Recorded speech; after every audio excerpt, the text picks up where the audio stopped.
Hello, I'm slightly early, but I've got the dog going absolutely crackers at the moment. It was nice and quiet until I picked up my phone to start streaming. Anyway,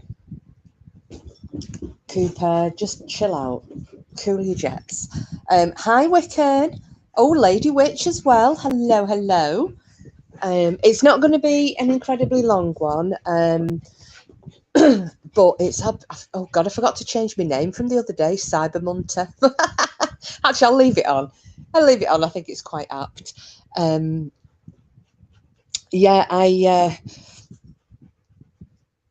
It's really warm here, so I've done kind of all my jobs, and I've been running around today. And me and himself went shopping, and he's doing his. Hi, Linda. How are you, my sweetheart? It's lovely to see you.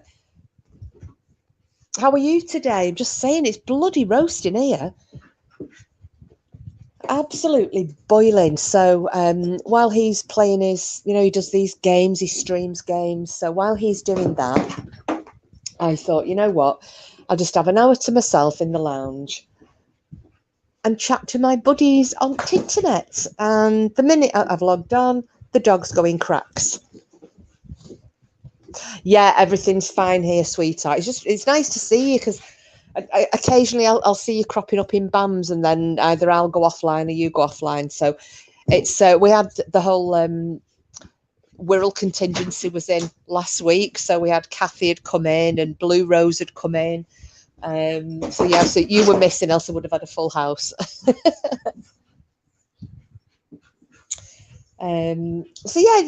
Nothing really planned as such. I mean, there's just the usual drama that's going on, and as you can hear, the dog in the background swinging his toy around. It was just really for an hour for a little bit of chit chat, see what's going on with everybody, what you're up to. Porky had said we were going to go down into town tonight, and I just said I can't be asked. It's bank holiday weekend, which I'd forgotten about. We're living in a seaside holiday resort, which is busy at the best of times. Can you imagine what it's going to be like this weekend? So I said I'd rather go next weekend when all the kids are back at school, the families have gone home, and it's not absolutely crazy down the town. What are you up to yourself, Linda? Are you doing anything this weekend? Anything with family or on your own? Oh, Cooper, seriously? I also want to say a hello to, we've got some new subs. I'm going to have to get up and walk around. I'm so sorry about this. The dog, stop. Hang on. Stop it. No need for that. I noticed that I'd got a few subs, but I don't always get a notification, because usually if somebody subs to me, I'll give them a sub back. I think it's only manners. So anyone who's subbed to me and I'm not subbed to you, can you let me know in the chat, and I will I'll give you a sub. Now, but this is why I've brought this up today. I got a notification that I had a new subscriber, and I looked and I thought, I know who that is, and it's one of my friends from California. And me, and you'll see him, he'll come up in the chat. His name's Mario. We have been friends forever, going way back, for years on Twitter when we were doing all the stalking of ISIS lunatics and what have you. So he's my friend from way back when, and I'd sent him we were chatting on email a while ago, and I'd said I'd started coming on here. So I'd given him my the name of my channel, gave him a link, I think, to one of the, so I said, it's easy enough to find and you can sub, and he's finally subbed. So if you're listening, Mr. Mario, hello, long time no see, giving you a shout out. And also, if anybody sees Mario coming in somebody with the name Mario, or he might come in, I'll know if he comes in under, because he's got loads of troll accounts on Twitter. If somebody comes in calling me names, don't block them until I check the name out, because it possibly is him just trying to get a rise out of me. So there you go. Hi, Voodoo. Hello, my sweetheart. How are you this morning? Well, it's morning where you are, isn't it? I think.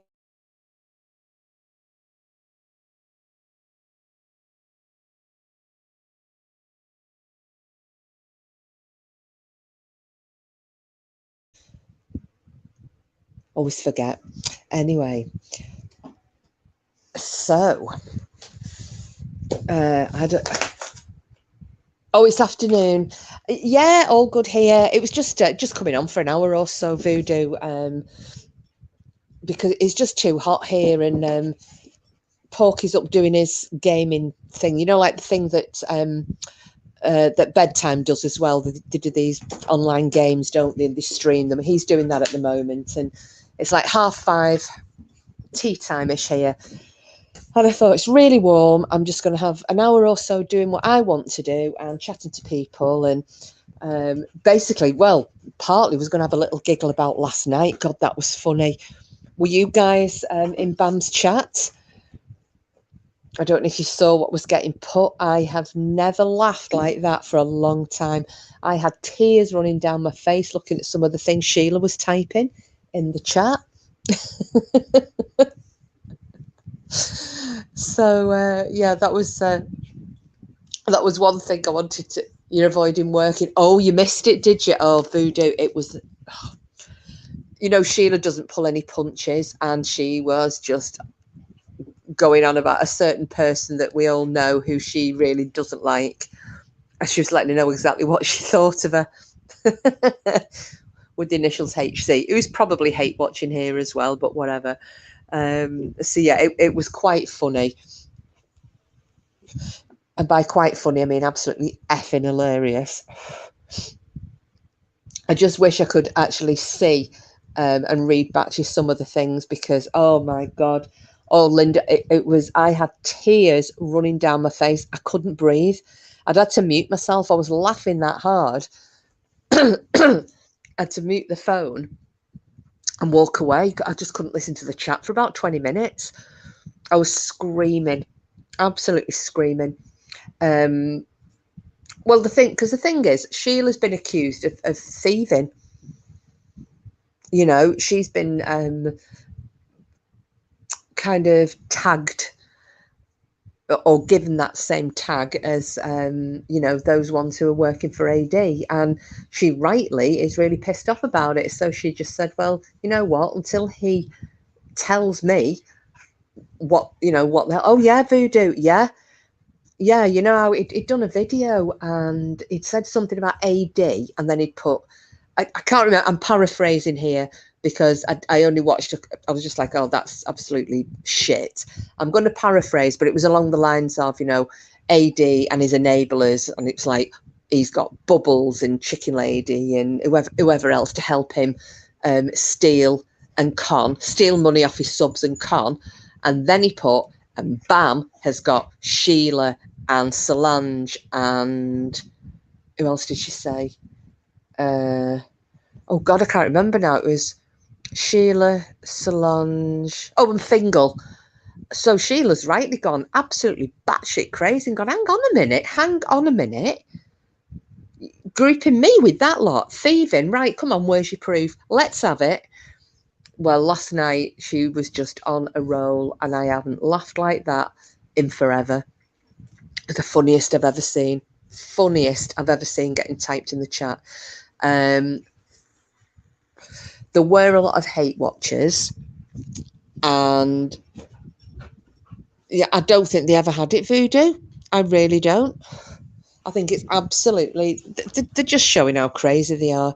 But apparently there were, somebody was in chat saying that silly Val was typing community posts aimed at while the live was going on, aimed at Bam and whatever else. And then we had Cyber Munter herself was commenting in there, and then I was told, oh, she'd called everybody in, you know, in Bam's chat fish wives. So and like, thank God she's got the nice subs. And I'm thinking, you've got the nice subs, have you, really? Tinksy and what's her name, Diamond Eyes and Dark Angel and Irish twin and saggy and yeah. Okay, you keep them. You keep those. If they're your nice subs, you can keep them. You're welcome to them.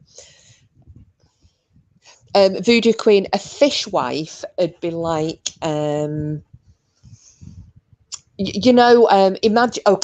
imagine going to, the best way I can describe it, think about, sometimes you see these like ghetto moms. I've seen some videos of them where,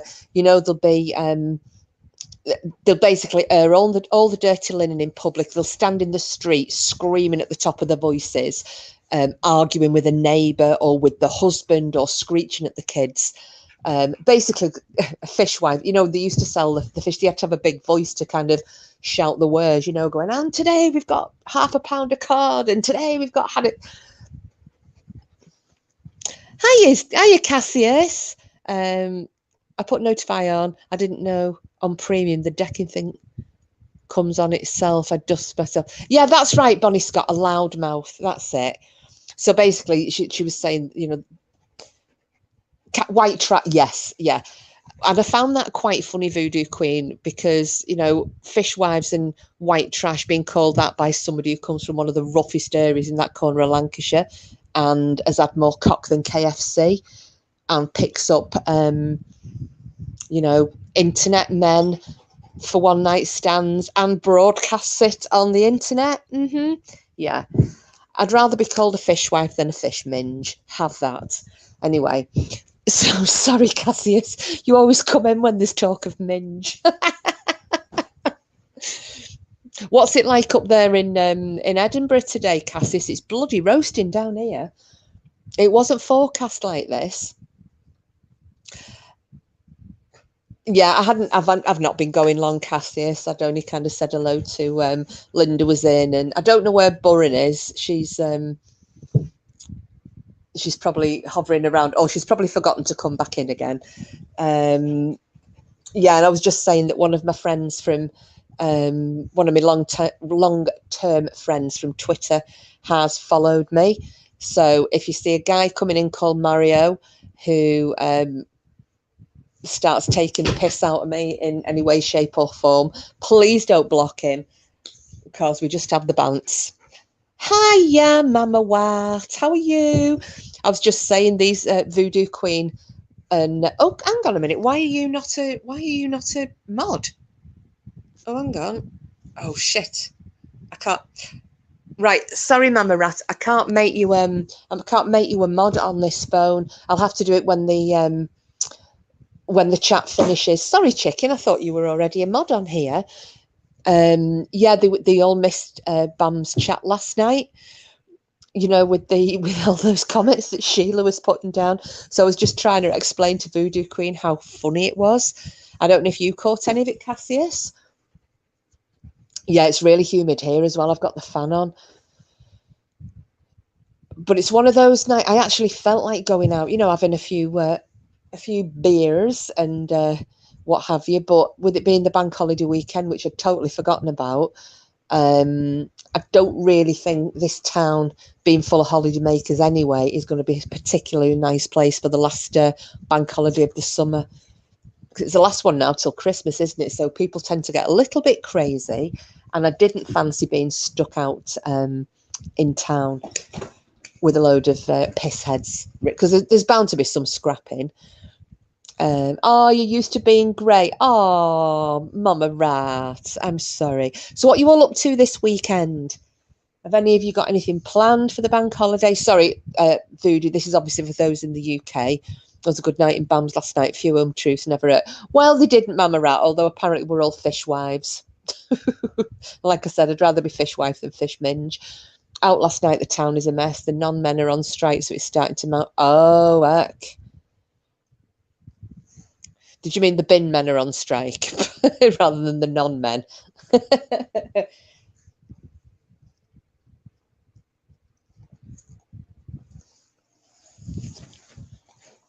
Right. Here's a second, because, as always, the dog, getting himself so worked up, has given himself indigestion again with that bloody toy. Give me 1 second, guys. I'm going to give him some of his magic yogurt. come here now. Come here. Come here, knobhead.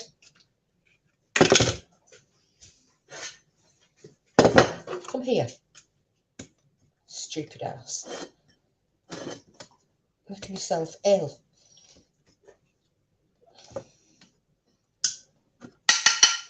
Right, there. Get that end. Good boy. Right, I'm back. Yeah, absolute crazy dog. He was nice and quiet, and the minute I picked the phone up, he started flying around with his stupid toy. Were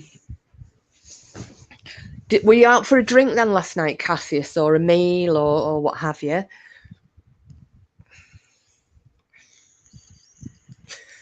Because we were going to go downtown and go for a sing-song.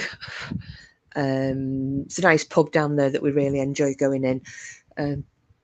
But as I said, at the minute, I drove down the seafront the other night with the dog. I'd been out to the beach, and I just thought, you know what, I'm going to drive along the seafront and have a and plus as well, I did that on Thursday with my friend. We went out for lunch and we drove up to Fleetwood because we're going to go down to the docks there to get some fresh fish. And we came along the seafront and she was like, Jesus Christ, it's really bad, isn't it? I said, yeah, this is why, you know, when I moved over here, and Porky had said it's, you know, the locals do not go down into town. They don't go anywhere near the seafront during holiday season. And I can see why. Yeah, it was really bad. Hiya, Wiccan. Hello, hello.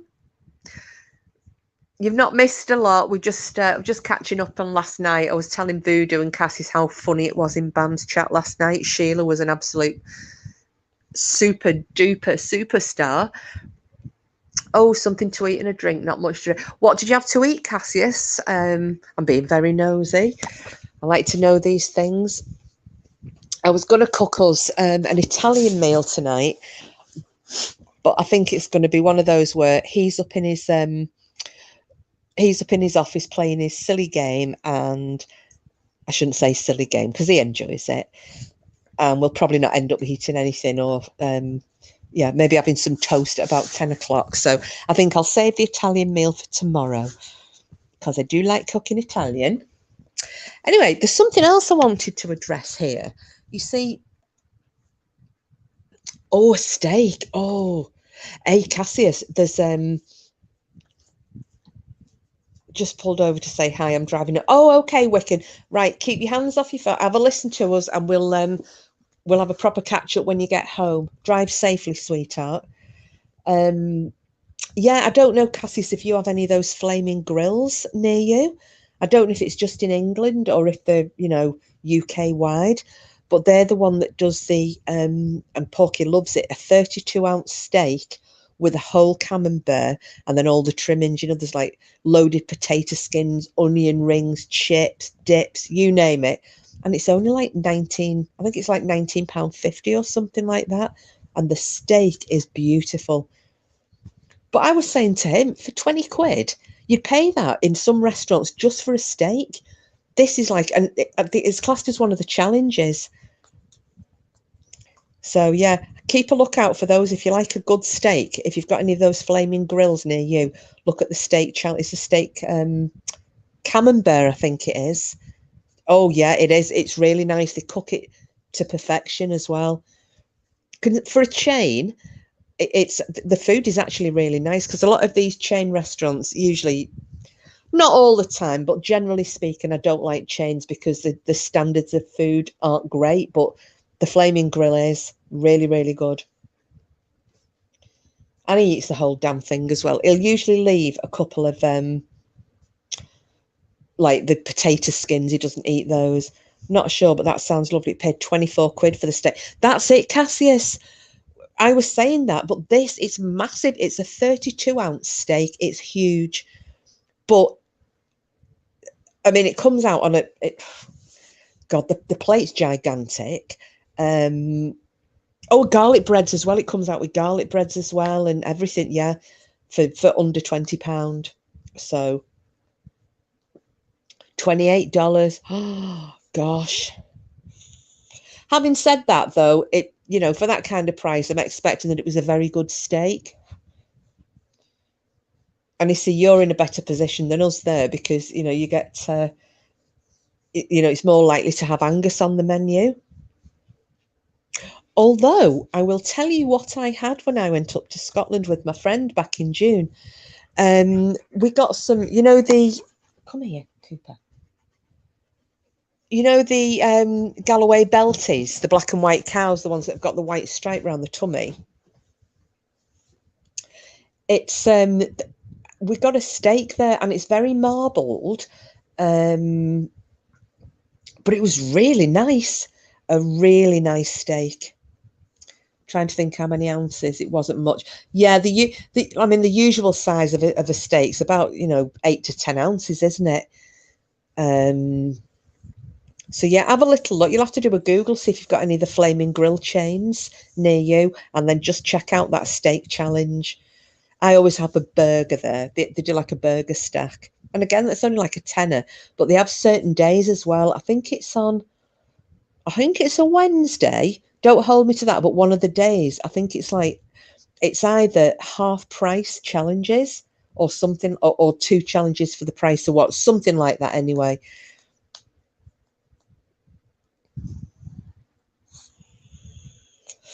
So what's everybody up to this evening? Is anybody going out and about?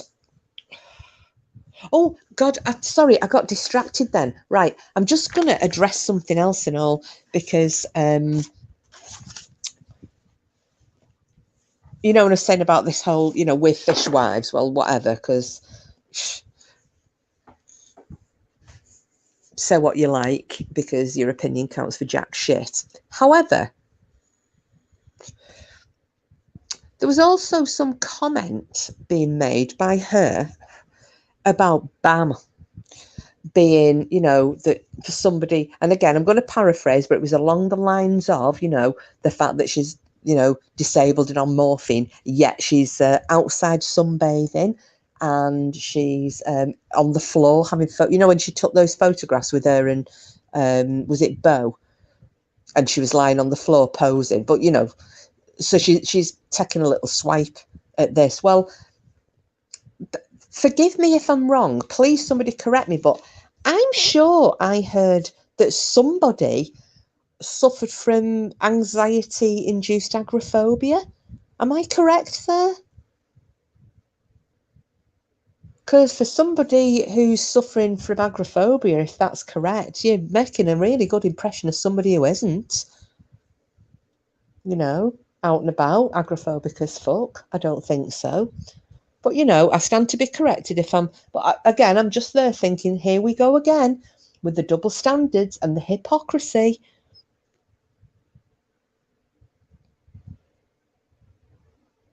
Anyway,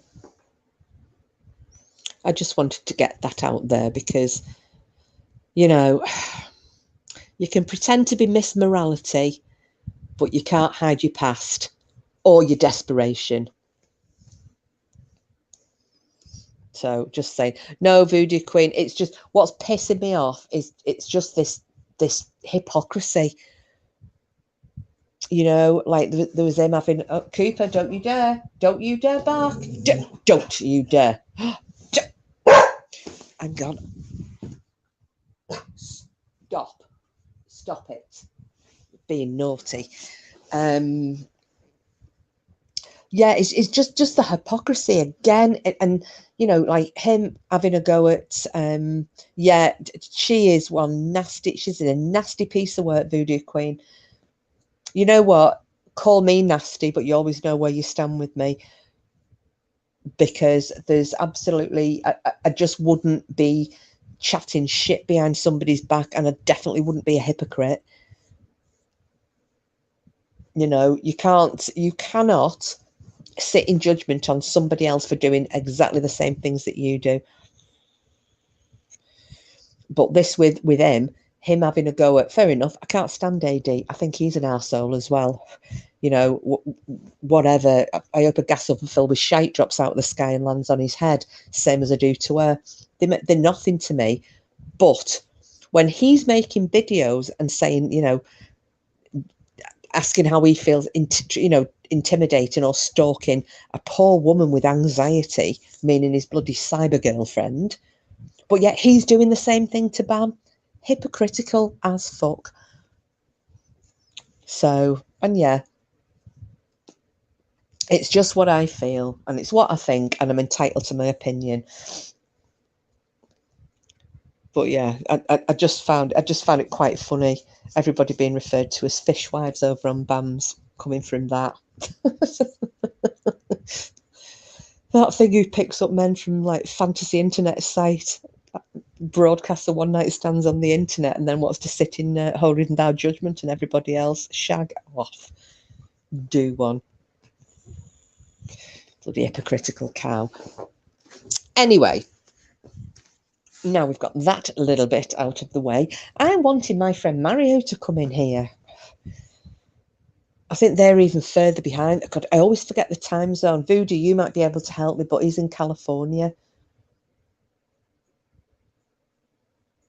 And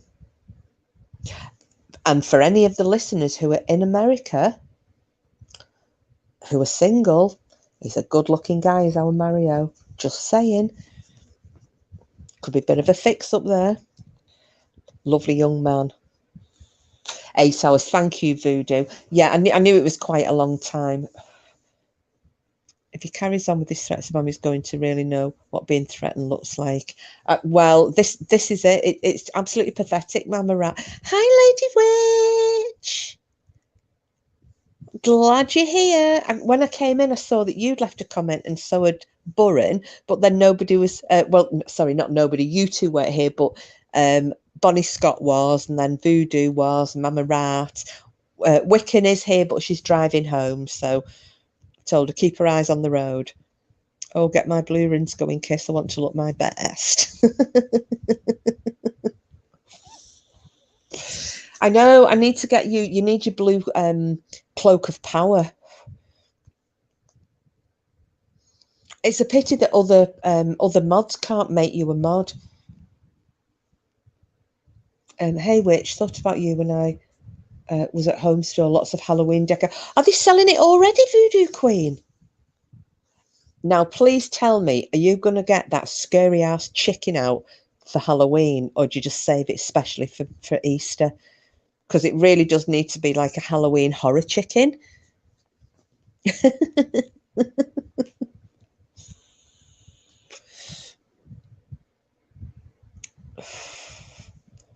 I've not even thought about Halloween round here. I don't know what they do because, yep, no, he's Easter, damn it. I know, but he is scary. You got to admit, he's got those wild eyes. You could make him a seasonal chicken. Nothing like Bass Mama Rat. She is beautiful. TK Maxx have Halloween stuff out. They never have, Bonnie Scott. But the thing is, you know, it'll be when the Halloween stuff comes out, the Christmas stuff's likely to be, you know, on the next day as well. You know, you've got Halloween, we've got Bonfire Night in the UK, and then straight after that, Christmas. But because I'm pretty sure last year.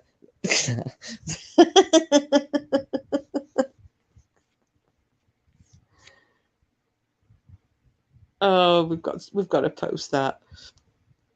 The spooky chicken.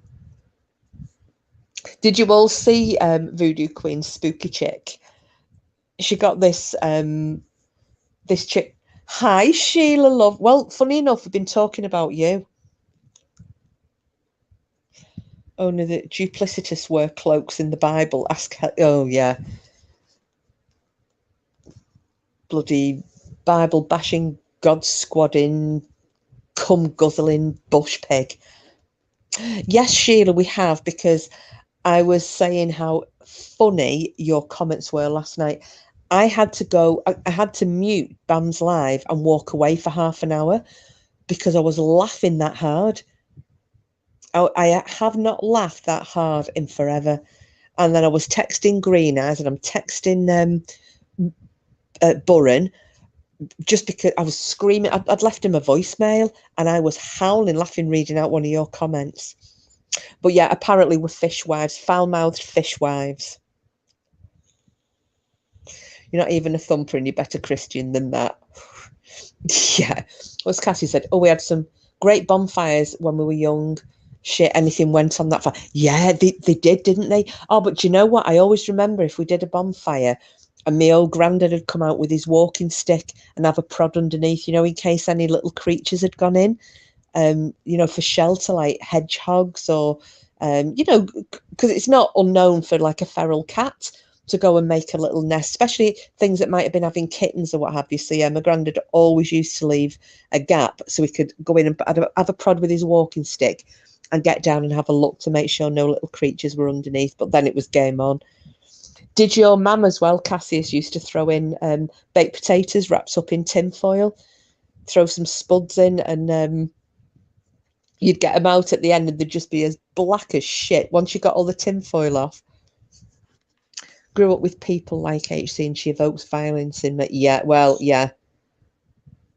Lady, she knows all about fish, but never been a wife. Well, that's what I said, Lady Witch. I said I'd rather be. I said I'd rather be known as a fish wife than a fish minge,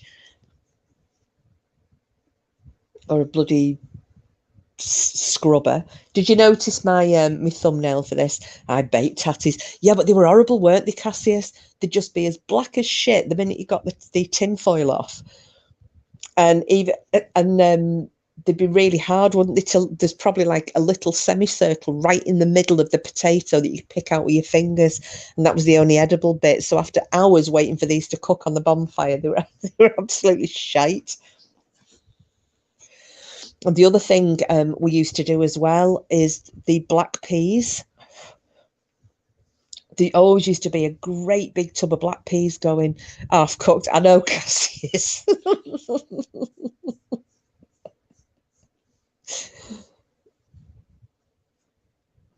Oh dear me. Yeah, it brings back lovely memories and homemade treacle toffee and um, candy apples. You know, and used to do and bobbin apples as well. I don't even know if kids do that anymore, but see, round here, I don't know what they're like because it's a town. Like little villages tend to have like codes, don't they, for Halloween? So one of the things was that if you got to go pick my baby from the groomer back in 20 minutes, goes, okay, Voodoo, drive safe, sweetie pie, drive safe. I've totally forgotten what I was saying then. It'll come back to me. Mama, oh yeah, black peas and vinegar. It's got to be with vinegar. And do you know what? My nana used to do them with, she used to grate carrots into them, put a tiny little bit of onion, and instead of the water, she'd boil them up in like chicken stock. They were really good. Wish bonfire night only lasted a night, not a month. My cats are scared of the fireworks. Well, Cooper is yes, you little bugger. He's not frightened of the fireworks, but he gets stressed out by the noise, so he barks non-stop. He just barks and barks and barks and barks and barks. Yeah, Mama Rat, honestly, try it if you can get. I mean, it's quite hard to get hold of the black peas now, though, isn't it? Hey, Denny! Do you know what, mate? Last night I was sat here and I'm thinking, I need to give you a ring, but I ended up listening in on Bam's chat and I was just laughing that hard. And by the time I remembered that I hadn't given you a phone, it was a little bit too late. So I am sorry, sweetheart. But you did. You missed very funny night last night.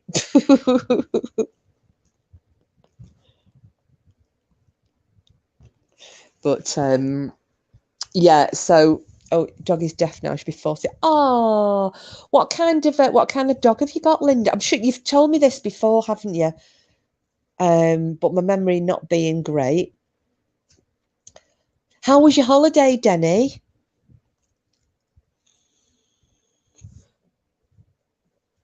Buy them in pet shops when you're living in Manchester. Oh, okay.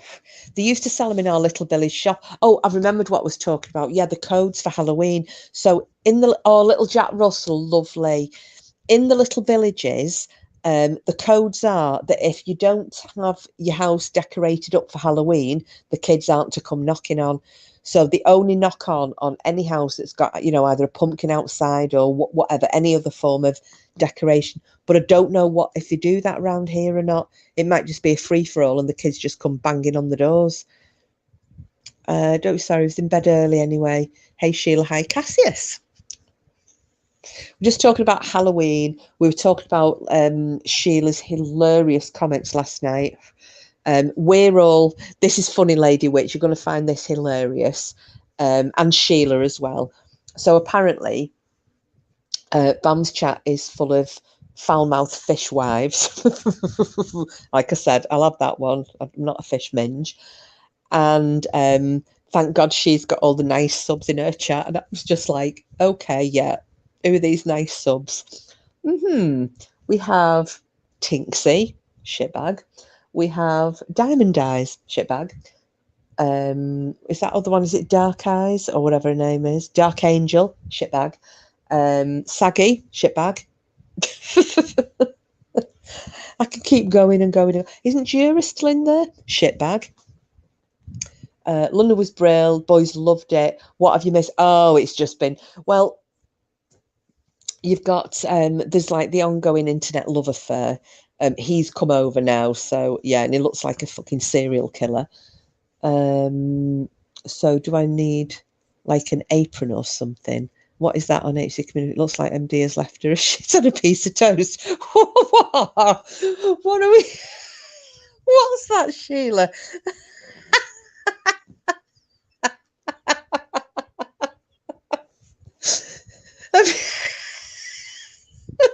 I've not looked because I won't give the ugly gunt a view.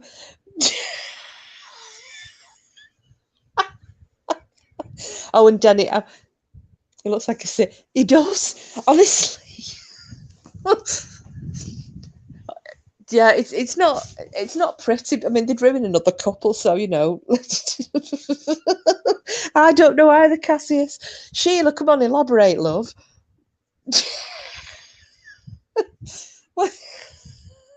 Take a look. Well, I can't because I'm doing this stream. Someone else will have a look for me. Danny, go and have a look. Oh, Cassius.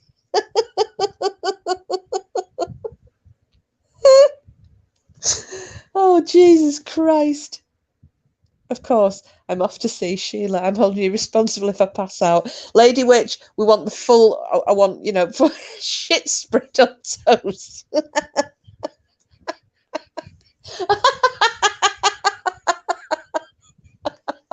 Love to be sat in a bar with you and Sheila. Wouldn't need it. Well, last night, if you'd have heard me, and Wiccan will bear me up, you know, when she comes back on her green eyes, I'd send them both a voicemail. But it was just me screaming, trying to read out that first one. You know, when you said, Ian, record this. You're fat, you look like you sweat. And I'm just howling laughing.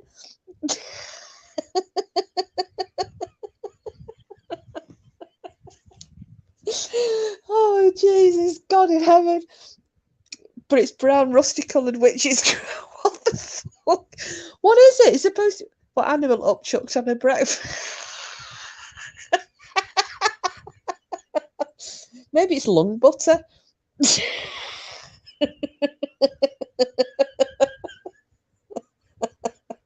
Shit on toast.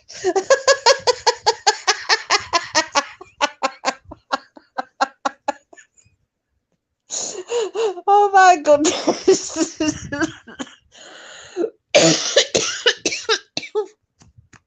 Oh God. That would be something to cover a fish smell. Well, I made a country song earlier. The only problem is it's on this phone, and because I'm on here, I can't play it. But yeah, I might upload it actually.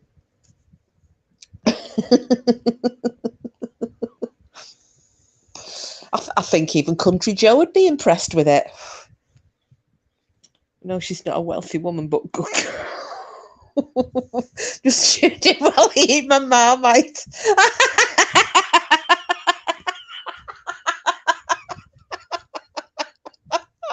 Hiya, Jen.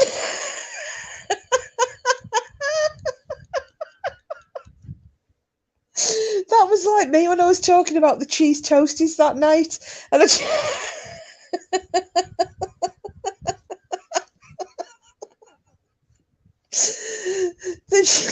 Hiya, Stella, me biatch. There's Jen. I didn't know. Apparently, there's a photo on somebody's channel. She's been made breakfast, and it looks like shit on toast. The rat last night never laughed so much with oh, the rat. I tell you, I had to go away. I was crying.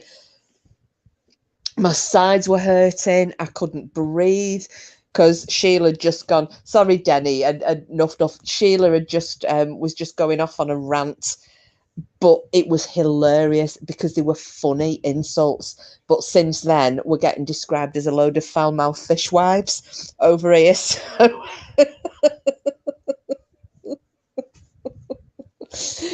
But you know. I almost pissed myself. So hilarious. Oh, I tell you,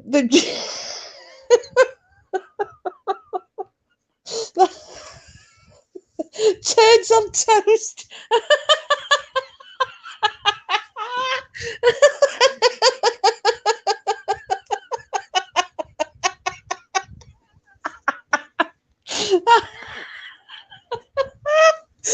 Thank you, the rat. I'm pleased I only wanted to offend the muncher and no one else. You bunch of wenches. Oh, Jen, tell you, it was. I know we found my fishwives.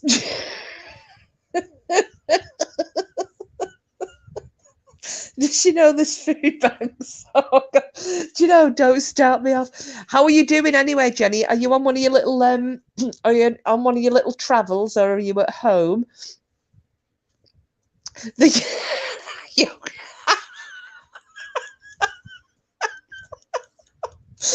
Wicked. Deserves it. I load the old sap. Oh, I tell you, it was just. The thing is, it's all of this. Oh, you just finished. Oh, right. Okay, love. I just wondered if you were going off on one of your travels with it being the bank holiday weekend, because it seems everybody forgot, me included. Bonnie Scott had forgotten it was a bank holiday. Me fella didn't realise. Oh, get this. He's fired his job off. You know, he was working nights. Yeah, he's fired his job off. He can't be arsed with it anymore. So I'm going to be having, I'll have Porky at home when I'm doing my streams in an evening from now on. Happy days, I think.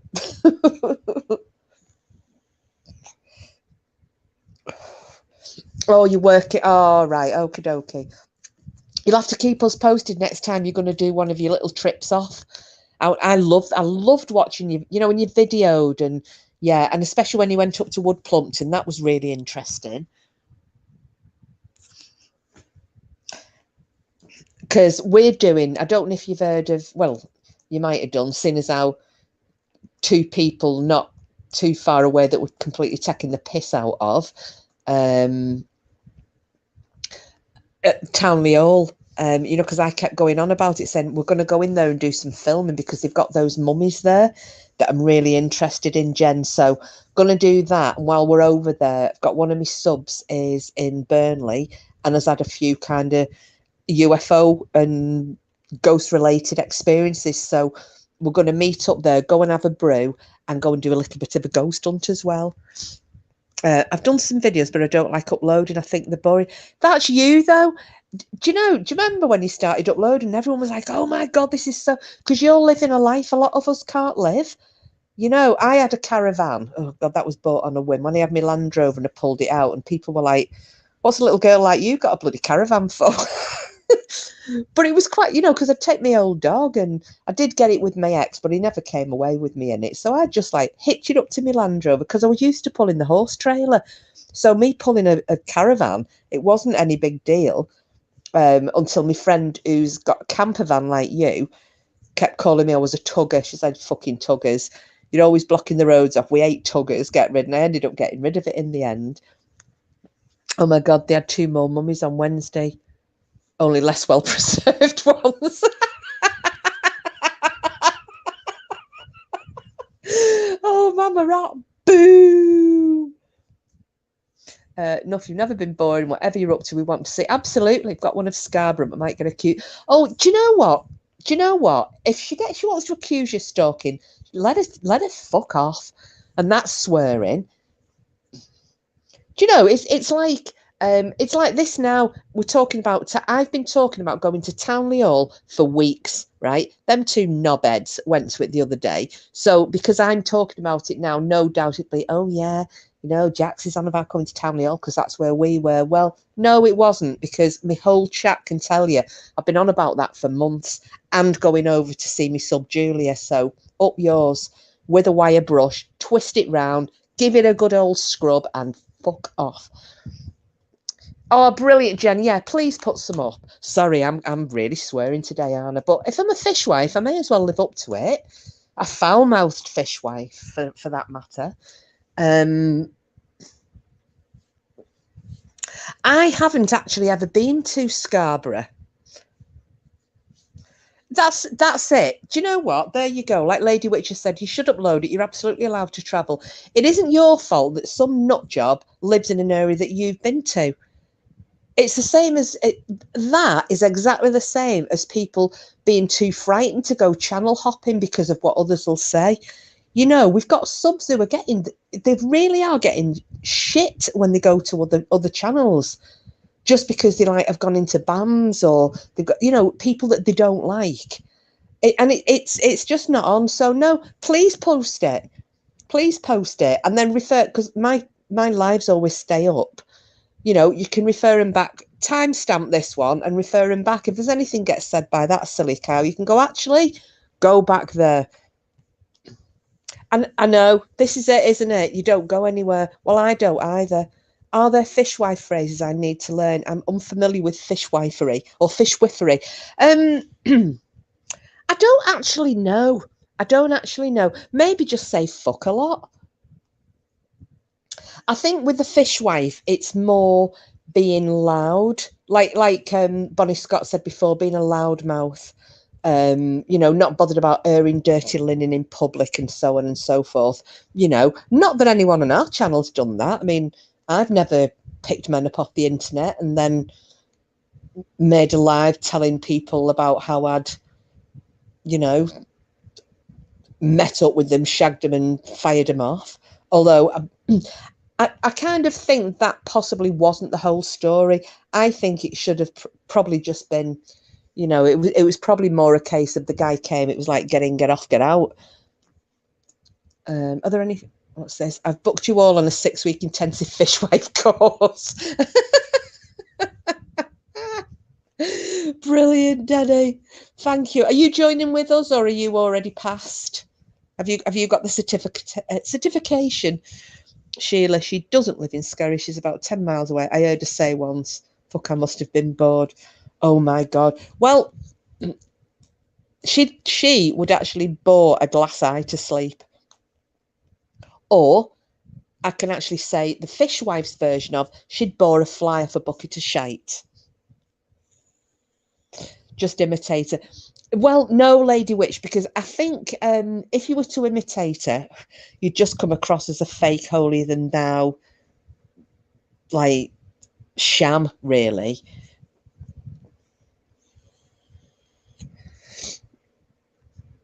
Okay, I'll put some up. I'm listening. Got to do. Chuck Snobbington is on. Oh, brilliant! Oh, hang on a minute. Let's put this up. Nobbington. So for everybody who's listening, sorry, I've had to take the turds on toast one off, but Nobbington is on Monday at 9:30. So that's Bank Holiday Monday in the UK. Be there or be square. Is there going to be a quiz, Jen? Or are we just having our Nobbington stories? Oh, Denny's going to teach the course.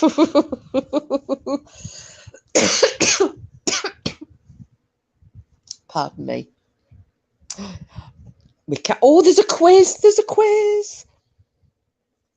Oh, bank holiday. Oh, right, the rat. I'm guessing then you're not in the UK, so it's a national holiday, a bank holiday in the UK. So Monday is the last bank holiday in the UK before Christmas. So everywhere, well, years ago, everywhere used to be shut. It's not anymore, but yeah, the shops used to be closed, everything, and it was a big holiday. People would go to the pub and just get drunk. I should give you a pain in your shite listening to her. Oh, I've already been emailed the Nobbington. Oh, is it a good one? Is it going to make us all titter? Actually, it doesn't matter whether we laugh. It's just that you need to laugh, Jen, doesn't it? Because you just set everybody off.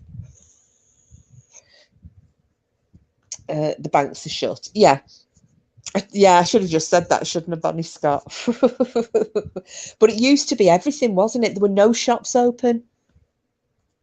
Oh, you don't read them in advance. Oh, so then it's the full reaction, is it?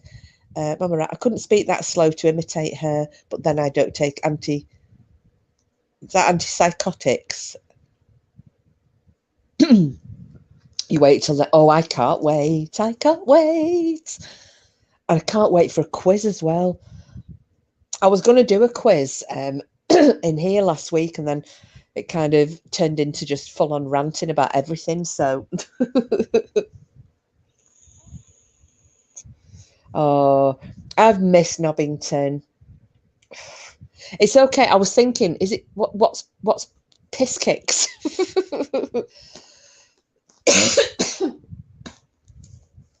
How come she's suddenly going out everywhere? Thought she was on benefits for agoraphobia.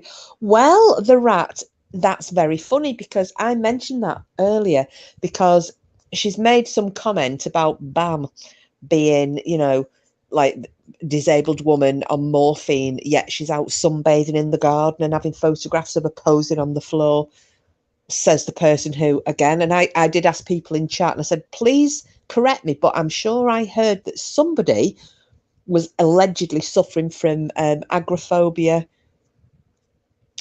HC, Jen, we're talking about. I've got fish wife-itis again. Yeah, there's some very snidey digs being made, and it's one of those people in glass houses things, so balls to her anyway. Oh,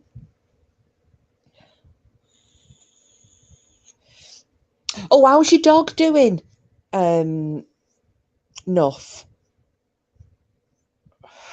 Marty's magical flute. Do you think it's a magical flute though? All right, not get involved in that malarkey. No, I don't blame you at all. Stay out, stay right. It's yeah, there were just some comments getting made last night, and it was just very silly. Going out into a yard means she's not disabled.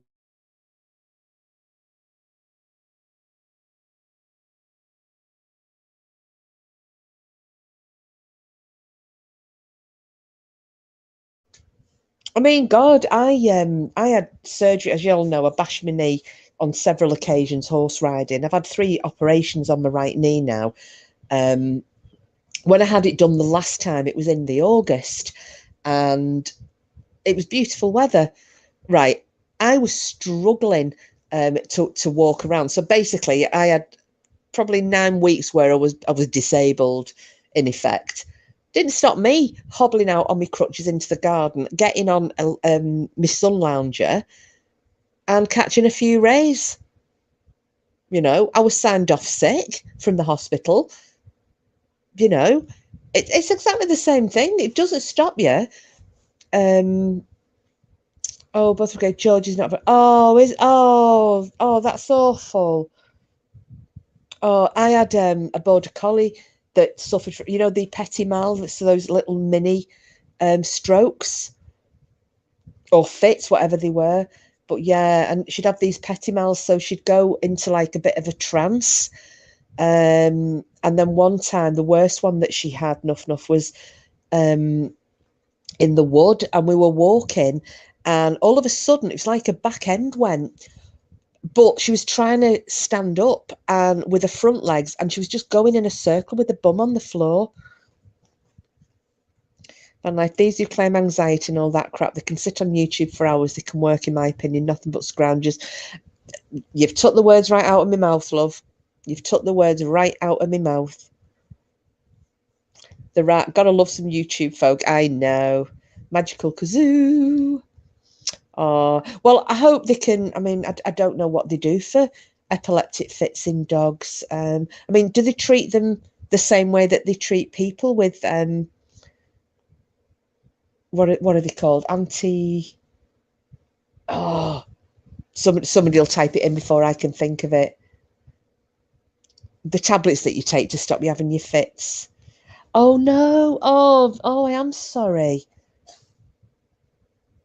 Oh, that's awful. I didn't know if there was like some form of medication that they could have. But yeah, I just remember with Laurie and those petty mal things that she'd have, and she'd either stir off into the distance, or like I said, this one time, the worst one was that where she was going in circles and her ass was on the floor, and she just couldn't. It's like her back legs had just stopped working. I went to get some neighbours to come up with a sheet into the woods, and we got her into the sheet. We carried her back down like she was in a sling and got her to the vets. Mama, right, they must be bored out the skulls. Fancy watching YouTube when your boyfriend has flown from nowhere. Oh, it's okay. I just have to stay with him and make sure he's safe. Oh, God love him.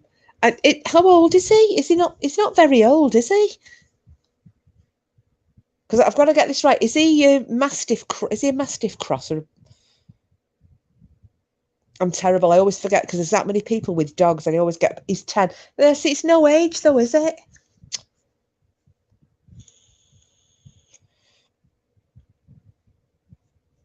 Well, I'll be honest with you. Before I lived with the rat, before I lived with my fella, and we've only lived together since March. Oh yeah, I thought he was a mastiff cross. Thank you. See, I had paid attention. I wouldn't even watch YouTube when he was only driving to see me from Blackpool. So, you know, call me romantic, but if she date lift her gump for massive, she hasn't got anxiety. Basically, entertained and housed a total stranger. Well, the thing is, Sheila, right? When I met him, yeah, he didn't come. We met and we went out and we had dates and what have you. He didn't come into my house. We'd been seeing each other a good few weeks before he came into my house for a brew. But yeah, we're common. Mm-hmm. Maisie's the one with the slip disc. Elsie's gone senile and gets lost in the gut. Oh, well, we've got the senile cat, Tiggs. Oh, it's such a shame for him. However, had discovered yesterday he likes those licky licks. You know, they're like a long tube, and they're filled with, it's like salmon flavoured yogurt. Oh, God, he's going wild from. So he's lying in his bed, like, feed me grapes, bitch. And I've got to like squeeze this licky licks into his mouth. Yes, but did you see him? Fuck's sake, it looks like he needed a blood transfusion. Probably only mobile a few hours a day, but all that mecha bingo pushed him over the edge.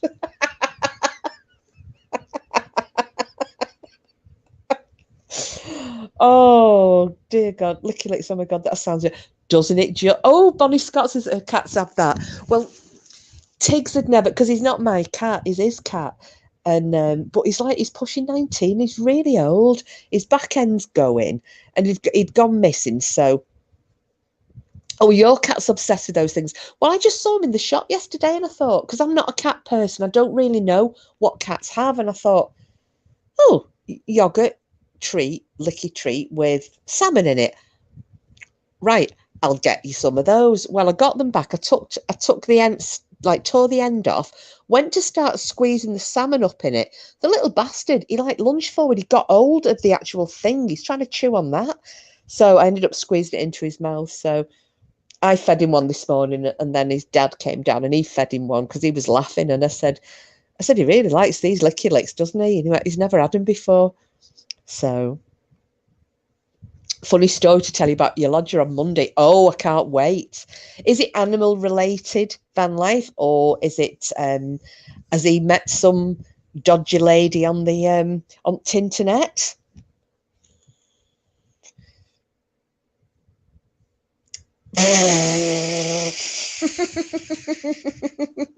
Nosferatu. Oh, it's animal related. Oh, brilliant. I can't wait for that. I can't wait at all. That'll be great. I love your stories though, because especially when you're laughing. But the one that made me laugh more than anything was when you tried to get up on my live on New Year's Eve, and you were losing your sit. Oh God, I thought I nearly wet my pantaloons. I nearly did. They have textured mats that you can kind of fill up with the treat. They have to work to get it. No internet. I can't wait for that story. Yeah, you. Do you not remember? You were away in your caravan and you were going to have a party, or you were going to a party, something. You were trying to get up on my live. I know you were shit faced.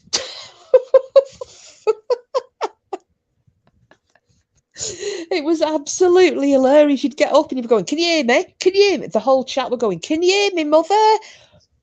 I was screaming, laughing. We had my friend. You were hammered. My friend Pauline was up. Tismy Denny was on, and Bedtime Clown. We were all up on panel, and you kept trying to get up, and then you'd get cut off. Then you'd come back, and you were like, "Bloody signal!" Then you went again, and then you come back. Oh yeah, it was frigging hilarious. I couldn't breathe. I really couldn't. I was struggling. See, the best nights are the ones you can't remember. We were watching it the other night, my live that night. Oh my God, it's hilarious. I know. Well, everybody was they were jumping between mine and then coming over to yours and mine, and I had another my other device on, so I could kind of watch what you were doing, and then Denny was jumping over and back.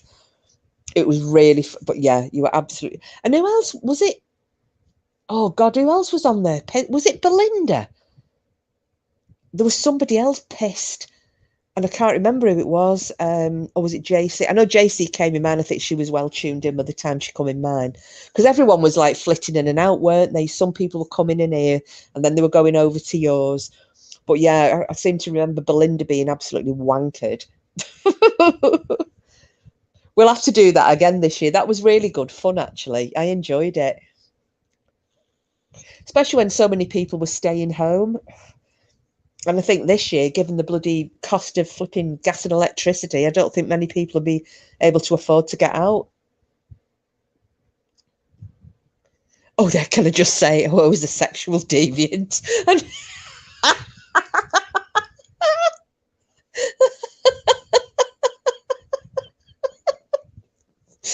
I love Belinda. She's just the best.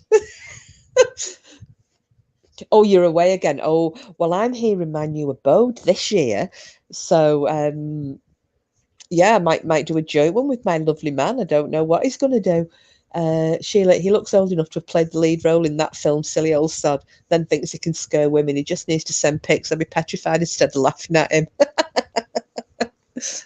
New Year was funny. I was a few hundred sheets to the wind. Yeah, well, the thing is, though, Jen, what you'll have missed, and Denny can bear me out here, that I had to take that live down because my other guest, Pauline, Uncle P, was doing. Oh, do you not remember? She was doing all the accents, everybody's accents. People were just coming up, going, "Do a Boston accent, do a Texas accent, do a Yorkshire accent." She was just firing them off, but every other word she was saying, because she's from London, "See you next Tuesday," and I had to take it down. You can't remember any of that. I'm sorry. Don't you worry, Jen. It's absolutely fine. It was just you trying to come up was the highlight, I think, of my New Year's Eve. because it was every 2 seconds you'd come back on, you'd come up, you'd go away, you'd come back on, you'd go away, you'd come back. And we kept going, oh, fucking hell, she's here in the back. She's backstage again. Uncle P is tops. Uncle P definitely is tops. Yeah, I'm hoping that she can join us again on if we do another New Year's Eve one. That'll be brilliant. I know. Well, let's hope that it's better this year. So yes, so for everybody, oh yeah, we've got a few watchers and lurkers. Just remember that Nobbington is on Monday, 9:30 UK time. Please come along and join. There's going to be a quiz. There's going to be funny stories about Jen's lodger. So, oh, the same place. Oh, you need something like a signal booster in your van, don't you? Or am I thinking am I being a little bit Terminator? Hey, chat and the lovely. Oh, hiya, Sam, sweetheart. How are you? Oh, brilliant. So you're going to do a promo of the time and date. Fantastic. Well, I'm just making sure that all the lurkers know. Lovely to see you, Sam. How are you? Just a little bit of an impromptu evening, and while I'm kicking around and doing nothing while Porky's playing his game, I'm going to go back to replay and watch. To be honest, you've not really missed that much. We were laughing about Sheila, Sam, because I don't know if you caught Bam's live last night, but it was probably one of the funniest I've ever seen in a long time because Sheila was on fire. She was brilliant. I've never seen so many insults that have had me howling laughing as I did last night. It was fantastic. Mama, right, I didn't say that word either yesterday. You were being good. Oh, were you? You were actually. You did say the T word a couple of times, though. I did notice that. But do you know the one that made me laugh when you put about don't come sticking your snout in here, you pig? Well, that set me off. That was at that point I had to mute it, turn the sound off because I couldn't cope with listening anymore. I had to walk away. I had to go and make myself a brew, and then I ended up trying to contact Burren Witch and Green Eyes, and they've both got voice messages off me just howling, laughing, saying, "Oh my Christ, have you seen Sheila's comments?" So it was all good, Sheila. You were just very, very funny. It was inspired last night, you old fishwife, you. Actually, sorry, no, you old foul-mouthed fishwife. Oh, on Bam's, missed it. I was watching that Matthew Moore trial. I was at work, so I can't have Bam. Oh, no, you can't.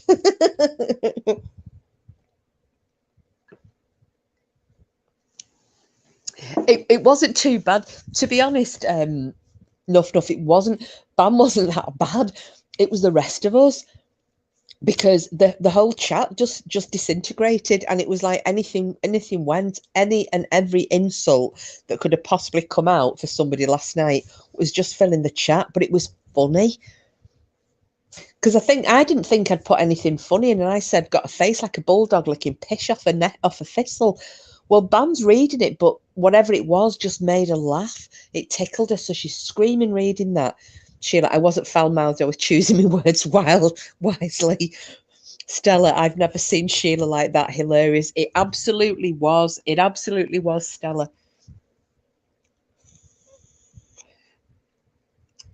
Totally gave up trying to moderate. There was no point.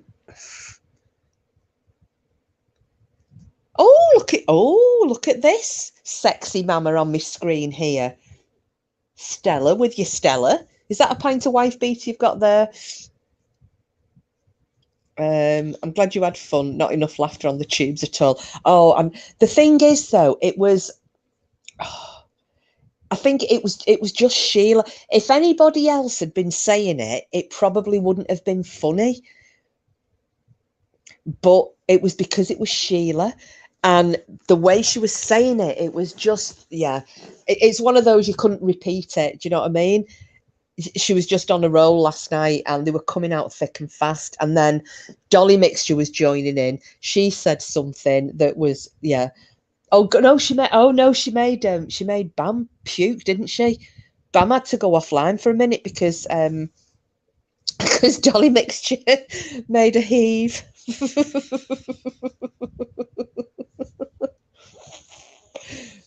She is absolutely hilarious.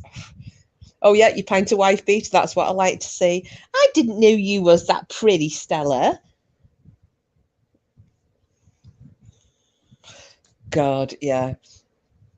It was, yeah, and Dolly Mitchell saying, did I go too far? I'm like, you've just killed Bam.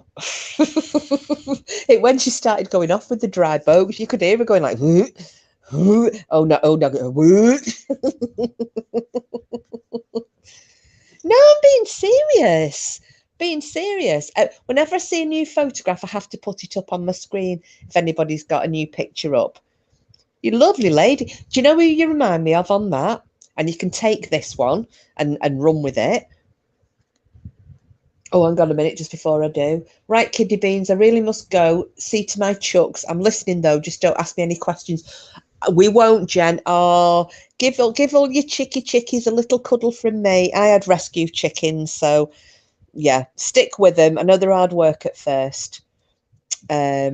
But yes, we will. And if we don't hear from you again in this chat later on, we will all see you on Monday, 9:30, Bank Holiday Monday, Nobbington, and the quiz. I don't know what you've missed, Cassius. You know what I'm like. Once the screen's gone up, I've got no idea what I'm looking at. I was saying that that Stella's very pretty. Oh yeah, I was just about to say to her, Huggles for the chucks from Lady Witch Bitch. Yeah, see you Monday, sweetheart. And thank you. Everybody loves Nobbington. And please, please, please post your videos of your travels because we loved seeing it. And you know, if somebody doesn't like it, tough shit. They don't have to watch, do they? Whatever. It's not all about them. Oh yeah, Bam's last night. Oh, Cassius. It was frigging hilarious. Let me just give this compliment to Stella quickly, because and before we go back onto that, but does anybody else look at that photograph of Stella on the screen, especially with her hairstyle, right? Does she remind anybody else? Oh, I've got to think of a flipping name now. Oh God, do you know that deflated then, didn't it? Oh God, what's the damn name? Out of Underworld.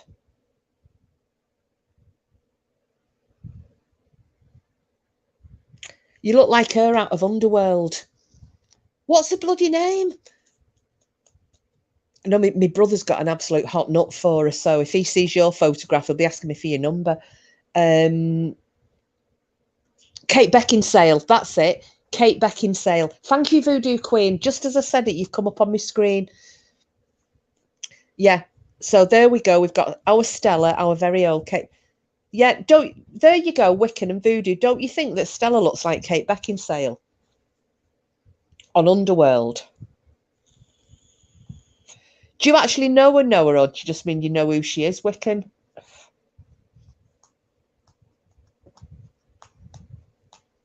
You're very welcome. Well, you've also got a fellow co-star, because if you look at Woe Lisa, she looks like what's her name, Rona Mitra, the woman who plays the vampire daughter who has the affair with the werewolf.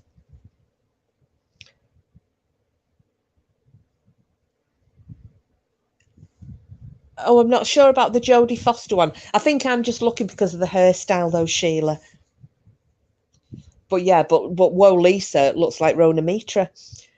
So, oh, haven't you? Oh, Stella, you need to. I love the Underworld series. I can't actually think what Jodie Foster looks like young. Oh, you're on your phone very. Oh, you see, I've got her on my telly. I'd be the same actually if I was on my phone, but because I'm kind of typing on my phone, but I'm watching it on my telly. Yeah, she's very Kate Beckinsale. So yeah, all the stunners in this chat. Well, obviously, and in BAMs as well, because everybody in here kind of goes in BAMs too.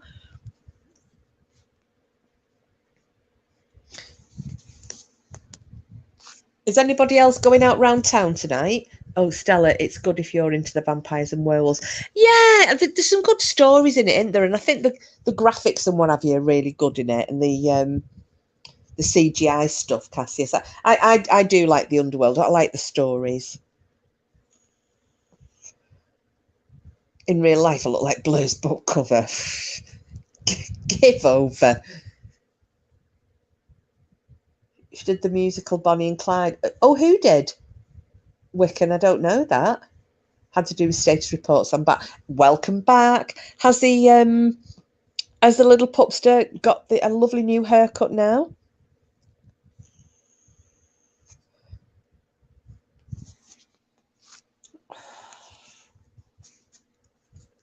Yeah, part of me feels like I should actually go out because it's the last bank holiday before Christmas, but it's just not me. My agoraphobia will keep me at the big hall.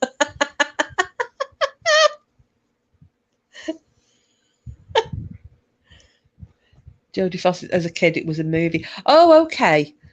Oh, right. Okay. Sorry. I thought you were meaning like Rona Mitra or Kate Beckinsale. Sorry, I'm with you now. Yes.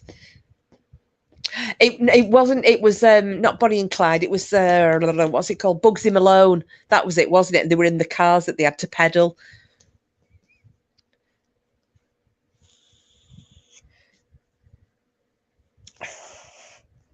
I know. Well, I think. Do you know though? I think I've got.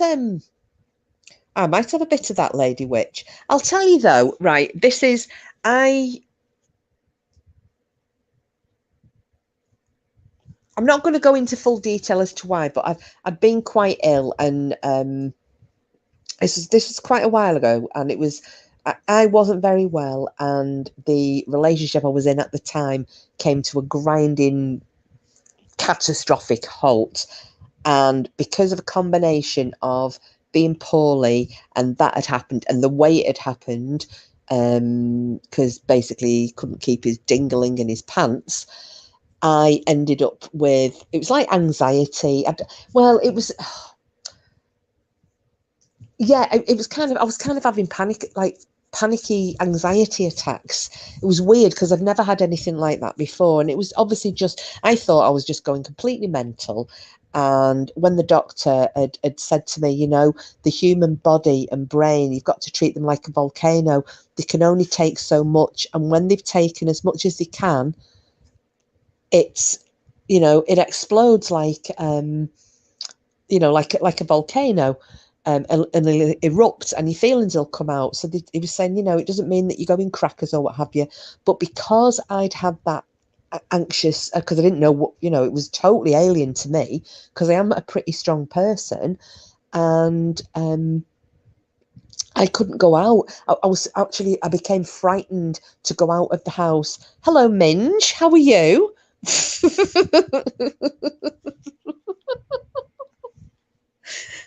Good evening. So I ended up with I would say it was probably bordering on agoraphobia. I couldn't get out the front door and I think it was because of the anxiety, because I'm thinking if I go out and I have a panic attack and I'm on my own and blah blah blah blah blah blah blah, and it kind of expanded in my head. I couldn't have gone. No. It took one of my friends used to drive up. Now, bear in mind, at the time I lived in Wigan, and my friend Anne used to drive up she lived in Stoke. Yeah. She would drive up from Stoke-on-Trent up to the farmhouse just to say to me, come and sit in my car and I'll take you to the shops. You don't have to get out. I'll go in the shop and get you shopping and I'll come back to you, but you need to get across the threshold. She got me out of it. I didn't need antidepressants. I didn't need any of that shite. I was fine, and I got over it. But so I'm thinking, if somebody has got, if you've got agoraphobia, you've got agoraphobia. You don't have it when you feel like it, or you don't have it selectively that, yeah, you can go here, but you can't go there. I couldn't get over the front step. I couldn't do it.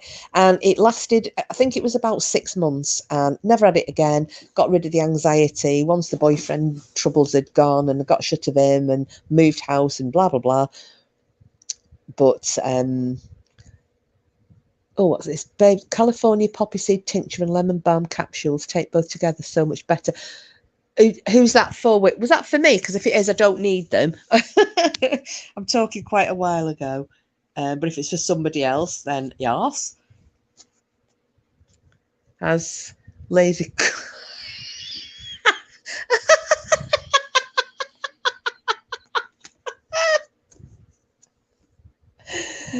That's it, Voodoo Queen. Exactly like being a little pregnant. Yeah.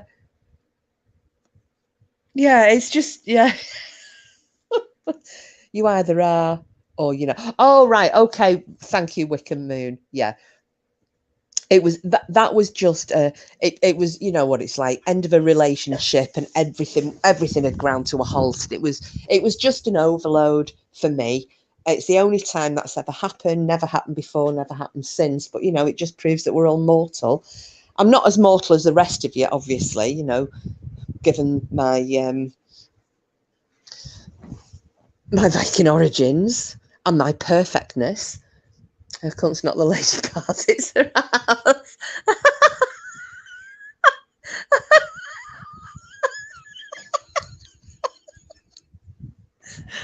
Oh my god.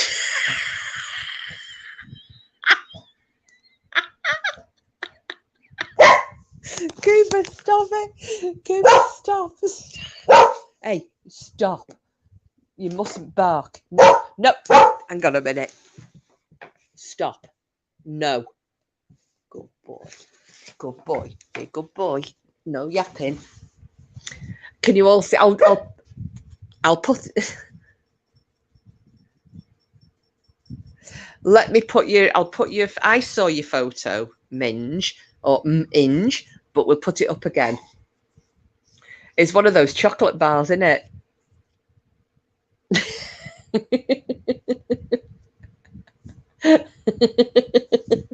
Let's get this right. So it's okay to rip people off and tell outright lies, but bad to swear. Apparently, well, don't forget, hang on, it's okay to rip people off, tell outright lies, act like everybody's moral compass, even though you put it about like it's going out of fashion. I think it went out of fashion a long time ago, actually, but you know, but yeah, it's bad to swear.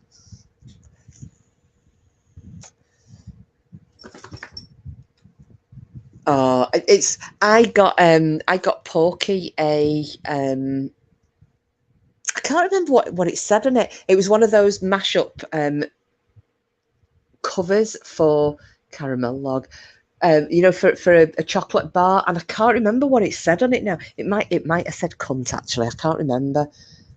I think he's still got it upstairs, but yeah, it was you can get them off eBay, and it's the wrapper, so you just put it over a normal bar of chocolate, but it's made up of like all the different bars of chocolate, and they use a couple of letters here and there, and it makes up sweary ones. A Caramel Log. Oh, I've not had one of those for a long time, Cassius. Oh.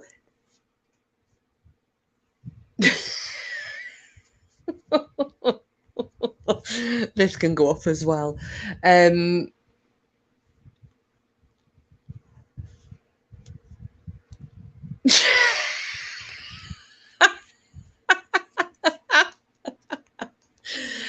Yeah, Wiccan,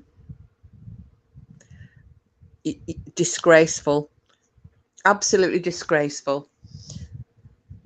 You fishwife, you.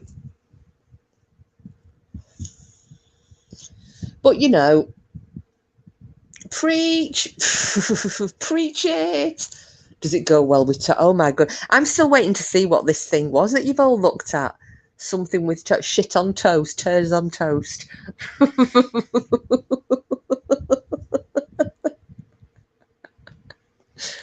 No, there's a little bit too much hypocrisy knocking around. So, you know, just expect to have the piss rubbed out of you.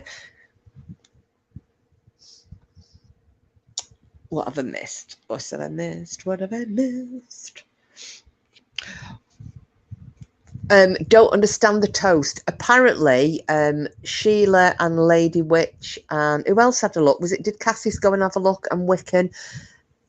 They said that there was a picture. He'd cooked breakfast for her, and it looked like a blob of shit on some toast. I've not seen it. Posh and Bex of YouTube, more like Wayne and Waynette a slob.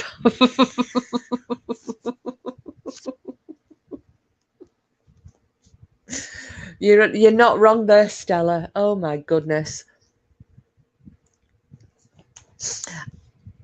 I went to those of you who live in the Northwest or who don't, but you've probably visited. You know, if you've ever gone around Manchester and you've gone down Canal Street, you know, the gay village down that way. And there was a bar in Canal Street. Well, for a bonk holiday. Yeah, well, don't. That doesn't even bear thinking about. But anyway, there's this bar on Canal Street, and we went. I used to love going in the gay bars. I loved it. And there's loads. All the drag queens are there, and it's fantastic. And there was only a gay bar could get away with this. They were selling Beck's beer, and it was on special offer. I think it was 2 for 1, and they had a sign up, and behind the bar, over the shelf that had the bottles of Beck's on, and it said, "You don't have to be," you know, it was like bottles of Beck's, 2 for 1. You don't have to be posh to swallow Beck's.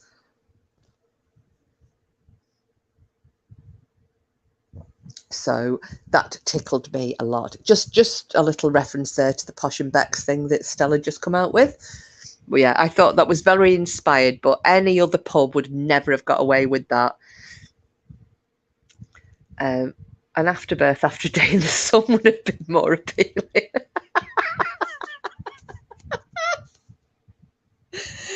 Oh my goodness. Right, you're right. You just have to look at her and you know she's the type that has a rancid.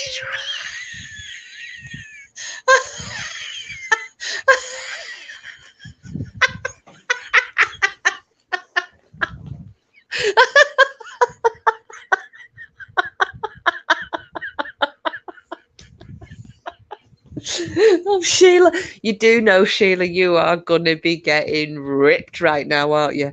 This whole chat, I just want to say to you all, thanks for all being such vulgar, foul-mouthed, disgusting individuals. I love you all dearly.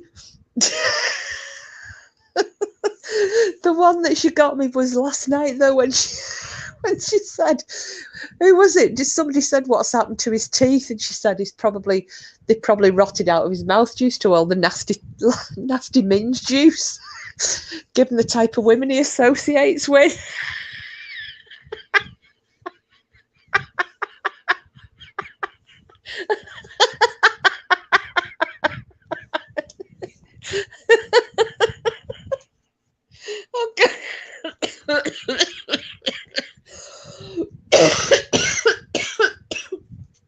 Like I said, I don't know where you were coming out with them last night, though, Sheila, but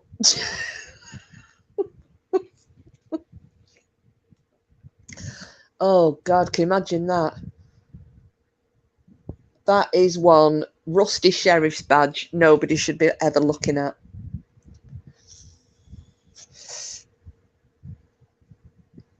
Lady Witch, come for one, you come for us all. Take it to heart, the Fishwives are united. Well, that's it. You know, you can't... I'm going to highlight that one as well. It was inspiring, Wiccan. She was just so funny. I wonder if Eddie's special ring needs to be borrowed. Fucking hell. Well, Cooper agrees. Stop. I was going to say, not just this special ring. Stop it, Cooper. Stop. It needs a splint as well. Cooper, you're going to get in trouble. Stop it. Does anyone remember when she did those videos? And there was all mould around the tub. Oh. Stop it. It'd be like, do you remember when Lloyd Grossman used to do Through the Keyhole? There used to be this program in the UK for anyone who's not here, and it was called Through the Keyhole. And you'd go in and he'd show like the furnishings and the decor and the belongings, and you had to try and guess which celebrity's house it was. You know, and he'd go, who lives in a house like this? And you'd have to, right, so with her, with that bloody bath video, can you imagine him? Who lives in a house like this?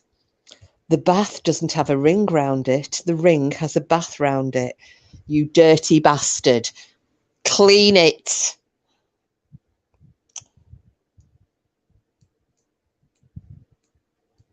Ooh. I mean, yes, you know, some people, we've all been in a house where the grouting has ended up round the bathroom with a little bit of mould in it. Do you know, I found out why? Does anybody know why that is? Why you get the black mould on your sealant and what have you around your bath? It was me niece's ex-boyfriend who was a tiler, and he told me that, and he said it's because, he said, when the tiling, he said, you know, you're trying to keep a wet edge to it to get it to smooth in along the bottom of the tiles. A lot of tilers lick the finger. It's spit. Your mouth, you know, you spit out your mouth has got bacteria in it. So he said professionals will dip the finger in water, scrote to like lick it, because the mold likes to live there. Oh, I didn't actually see that mold, but let's just say I'm not surprised. Black mark round the tub. What, actually in the bath itself, rats? She licked a grout. Better than licking a grunt or a gunt. Grunt? What? Oh, that's...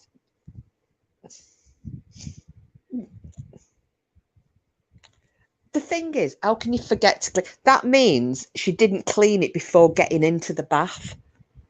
Or she's banking spazzy insults, so he's the sweaty, stinky, fat gun lifter. You see, this is the thing. You're going to call people kind of fishwives and try looking down your nose at people who actually are far superior. Then you're just going to get shit like this. Look what happens. That bloated old slapper wants to call it. Exactly. That's exactly it, Mama Rat. Exactly it. Call you fishwives. Listen, the area she's from is a shithole. And I mean a shithole. It's one of the, I think, I can't remember now. It had a title like it was in the top 5 like roughest small towns in the UK. Not just, and I'm not talking about Burnley. I'm talking about where she hails from. Not gonna dox her, but I know exactly the areas.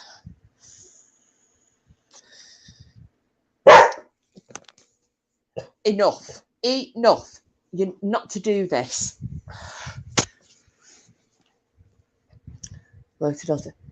Oh, you lived in Bury. Well, it's far worse than Bury. And Bury's, you know, Bury's got some areas that are a bit dodge. But yeah, there's, like I said, there's this one place, and it's kind of in between. I'd say in between like Nelson and Burnley.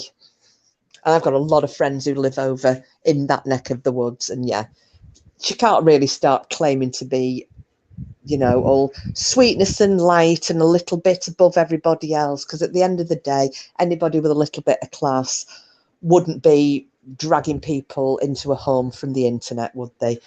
And telling people, do you know what? I didn't know anything of this. I didn't know anything about any of it, and I wasn't interested until I saw that clip of her telling people that she'd met somebody off the internet, and then he came to her house. And she was saying something about, was it that Salty, she'd confided in Salty, and it wasn't true or something.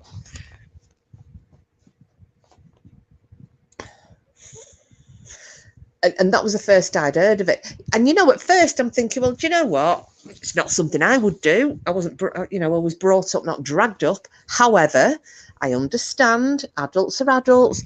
People have liaisons, one night stands, what have you. The difference is you kind of keep it to yourself. So when all of a sudden there's aspersions being cast on people that I've got a lot of respect for, who are nice people, and that thing is looking down a snout at people, doing what she's doing, nah, that doesn't wash. So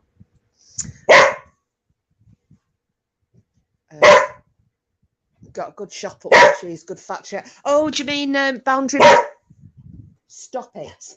Do you mean Boundary Mills, Mama Rat? There's a couple up that way. There's Boundary Mills, and then there's Aussie Mills at Oswald Twistle. Because don't forget, I lived up there. Not quite there, but not far away. But I lived in a very select village. A tiny little village, which was actually described as the most affluent area in Lancashire. I will have you know, don't you know? But I'm a fishwife. She's sweaty though, her face always looks wet. I bet her sofa's like a soggy sponge.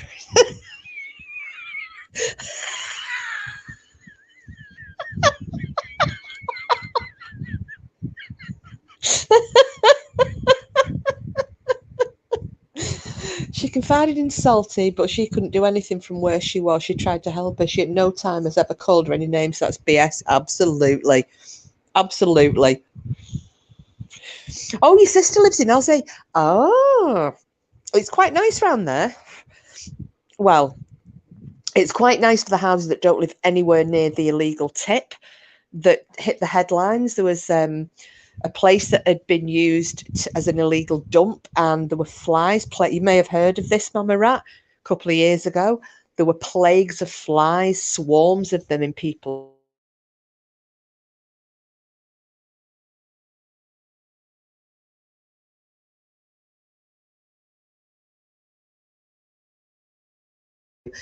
It's down to the landowner to have to, and the guy couldn't afford to do it. So I think like environmental health and the Environment Agency and local authorities and whatever, they all had to get involved and try and remove it, because it was completely horrendous for the people who lived around there.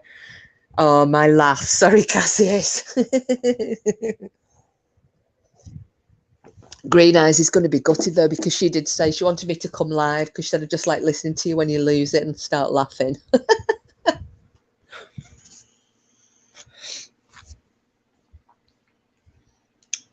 If a fit young lass went on YouTube in a bath, we would be like, oh my, but some old bloated heifer, it's sad. Yeah, that says it all really, doesn't it? There are certain things you can F and Jeff, you can swear.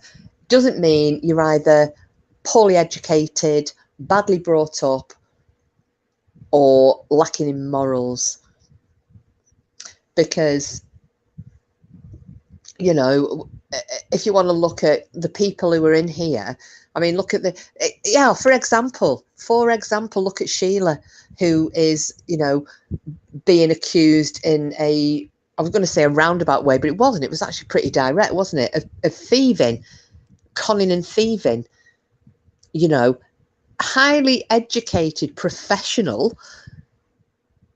She likes to say twat quite a bit, but it doesn't matter, because that doesn't detract from the fact that she's got a very good education and a career. Can you imagine the outrage if Bam did a bath scene? I know. I cannot think any reason that I would have to go online when I was in the bath.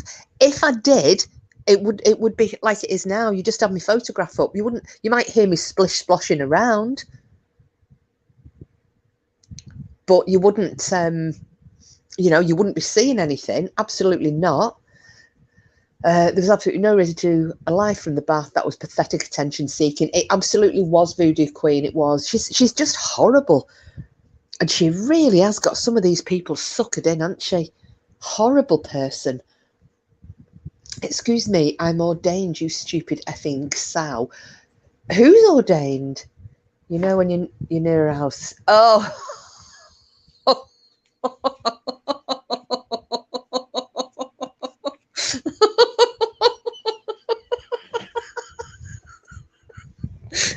Oh, Jesus.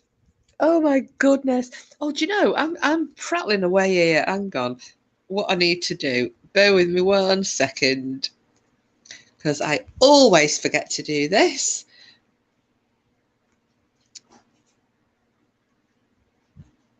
Just in case. Just wondering if our Denny's still around. Oh, are you really? Druid, High Priestess, and let me have a guess. I'm going to guess a Druid, a High Priestess, and I don't know what the third one would be.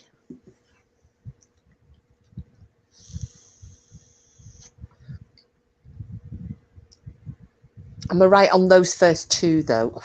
That will be the decomposition for Magic sitting up a path. She has a path in her sheltered housing. Yeah, so game on. I can cut as much as I like to about the pair of them. They both started on me first. I just never forget, so they wish they kept shut now. Yeah, well, that's no. And you know what was unfair, Sheila, was the fact that, and this is why I keep doing this, because you haven't got a channel. That's targeting some. Fingal hasn't got a channel. I don't know if Solange does. Solange? Oh no, I don't know. But anyway, you know, you got, well, I mean, Fingal has got a channel, but she only puts up the videos of her, you know, climbing up, you know, and she's doing a climbing and a running and so on. It's not like lives. And that's totally unfair when you're targeting someone. You've got a big following like that. That's just encouraging a dog pile. And it did. There were some horrible things being said about you guys. Horrible. Interfaith. Oh, thank you. Little of everything. Well, I didn't know that. I didn't know that. That was kind of where my mind was going, but I didn't know what it was called. So I was thinking, you know, a bit like a minister, but not for any particular, like a non-denominational, but obviously interfaith. There you go. Please don't die, Wiccan. Please don't die. It's like last night, you know, I kept saying, I need my mum. Somebody give me a hug. Well,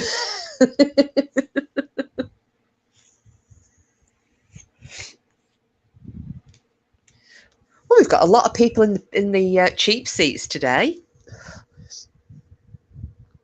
Might just have a channel. It'd be purely to call out the cunts on YouTube. Well, do you know what you should do, Sheila? But it isn't fair that things like that were being said when you had absolutely no way to respond or retaliate, because A, you were blocked from commenting on the shit videos by both of them, and B, you know, what do you do? Wait for somebody's, you know, other people's lives or what have you. If they're not relating to that specific thing, then you're in a position that you can't just suddenly bob up on somebody's panel or in their chat and go, I want to talk about what Dean said about me. You know, really unfair. That was purely why I did that one the other night. Just come on up and say what the fuck you want. I don't care, because it isn't fair. It's not fair at all.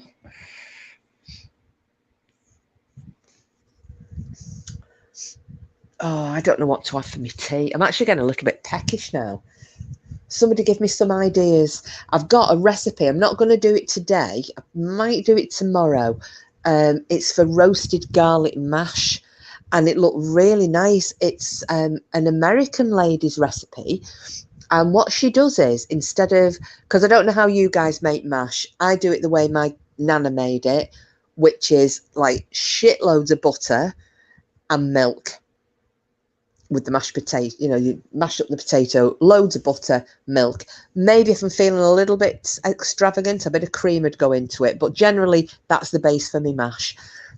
This lady doesn't. The way she does it is, oh yeah, with that kind of proper old-fashioned mash. If I'm making mash for the I put a full pack of butter goes in it, Mama Rat, full pack, and then full fat milk. But get this one now. You need to try this, and it's so good. Like I said, it's an American lady's recipe, and she said it. Hang on, let me just see Sheila's before it vanishes because my chat keeps disappearing. I was livid, yeah, because I couldn't respond. But what really riled me was the horrible way they treated Fern. She's totally harmless and loving. Yes, she is. She is. The pieces of shit. They're going on about people bullying. No. They're no better than everybody else. And again, I'm going straight back to the whole thing again. Hypocritical as shit. Honest foul-mouthed fishwife. You absolutely are, Lady Witch. Anyway, I'm going to get back to this mash because you all need to try it. So, you boil your potatoes up, and normally you drain them off, don't you? And then you mash them or put them through a potato rice or what have you. No, reserve the water that you've just boiled the potatoes in. Pour it into a jug or something, right? Put your potatoes through... well, I always put mine through a ricer, and then I'll give it a last mash, to go at it to get any lumps and bumps out. Now, instead of butter, olive oil, and I think it's half a pound, isn't it? Oh, I don't know. Oh, do you know what? I'm going to have to go and have a look now. Hang on, bear with me. I'll look in the fridge. Let me have a look at my pack of butter. Where are you? No, 250 grams. That's half a pound, isn't it?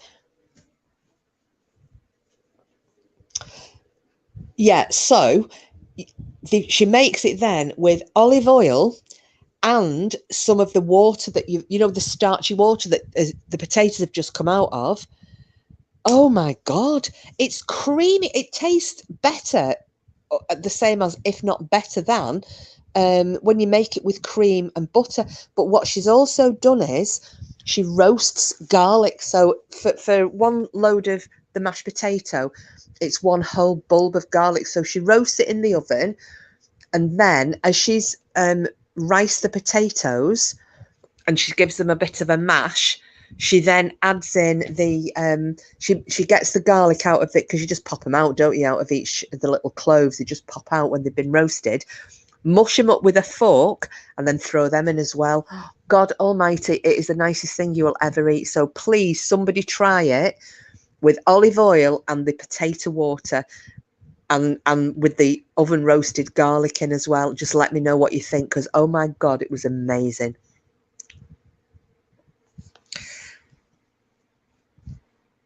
Let me see what else.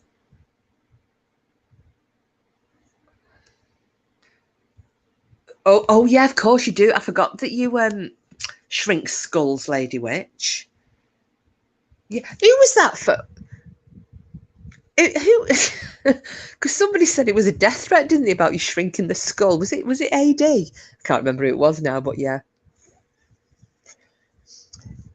Yes, it is starchy shit, but it works. I would have never tried that minge. I would have never tried it. But you just add enough until it's, the consistency that you want. You put your olive oil in, and then you start to kind of thin it out a little bit. Oh, Sheila. Right. You dirty, nasty, horrible. Even Cooper just barked then. And I've had to put it on the screen. Hang your head in shame, woman.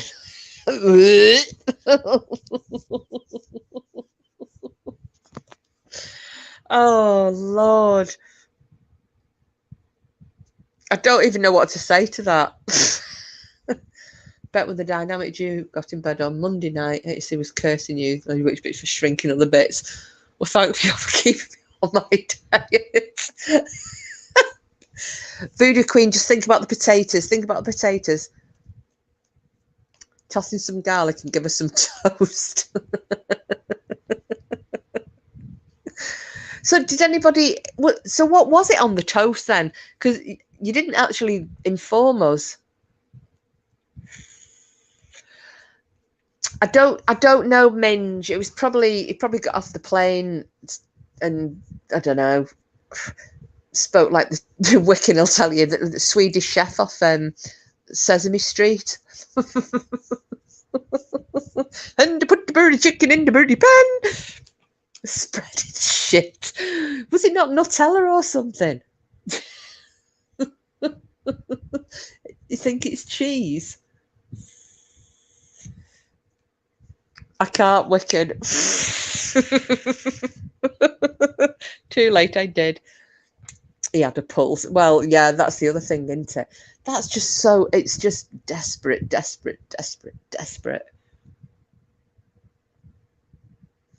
But, you know, like Bam said, she's right there. Leave people alone and you'll be left alone.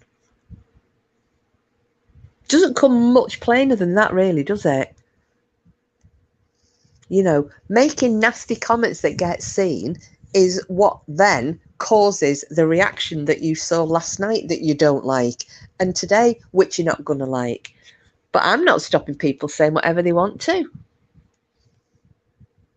They can put in here whatever they want to. And I ain't stopping them. I was going to say, do you think he did have a pulse, though? I wonder if she checked if he had a reflection in the mirror, Mama Rat. That's the other sign, isn't it? I'd be a little bit wary of that. Oh, how long have we been on here now for? 2 hours, I think.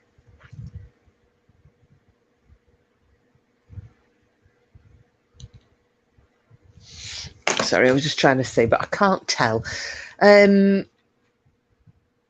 Fishwife, it's in the blood to shout about the fish. She only checked for his what? Well, I'm sorry, but I've seen, I mean, I spent a night on a bench, as you all may remember the story when I went to Dublin with my friends for St. Patrick's and got wankered.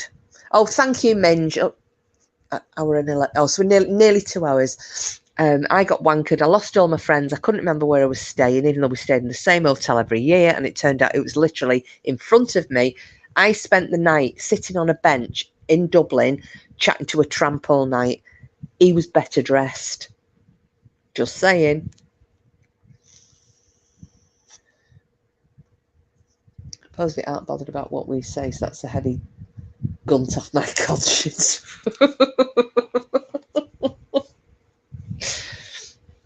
Well, not bothered, but has to watch.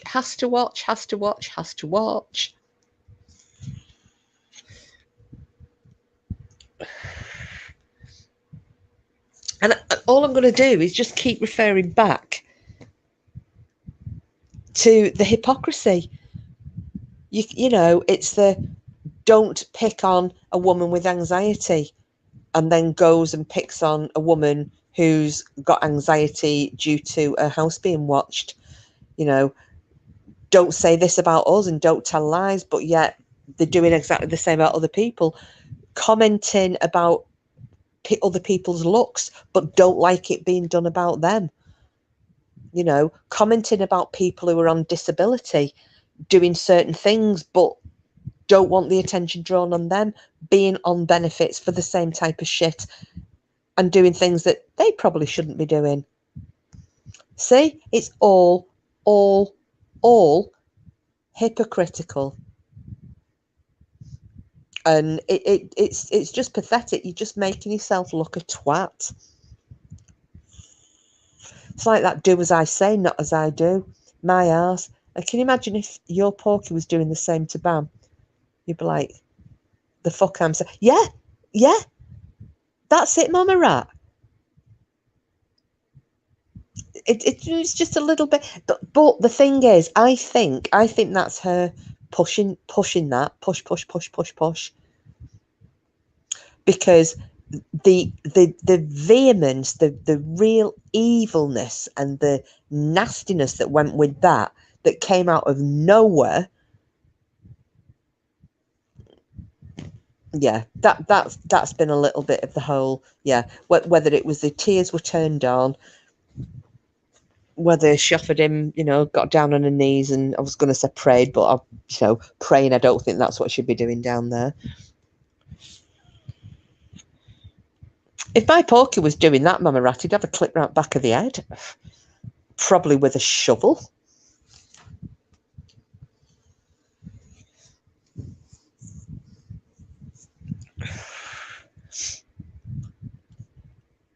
Bet her place is drafty with that revolving door.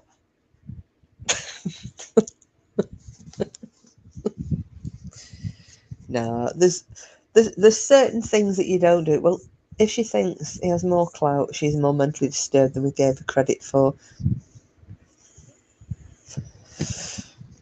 You know what? If I will be honest, long before all of this shit, long before, I used to see her appearing in chats, and I clocked that straight away. He is an old scrote, Sheila. He doesn't look like I thought he looks like he's pushing 70, him. I don't know how old he is, but to me, I looked at him and I thought, he looks older than my dad. And my dad is 71.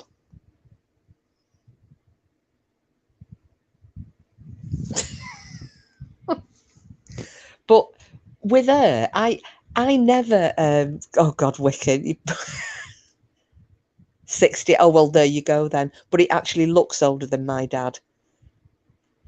My dad, who's had heart attacks, but is in good. My dad, who got married to a woman 6 years younger than me, which I found rather funny, is, yeah. My dad certainly doesn't look like that. I can promise you that, ladies. He's still got the old pulling power.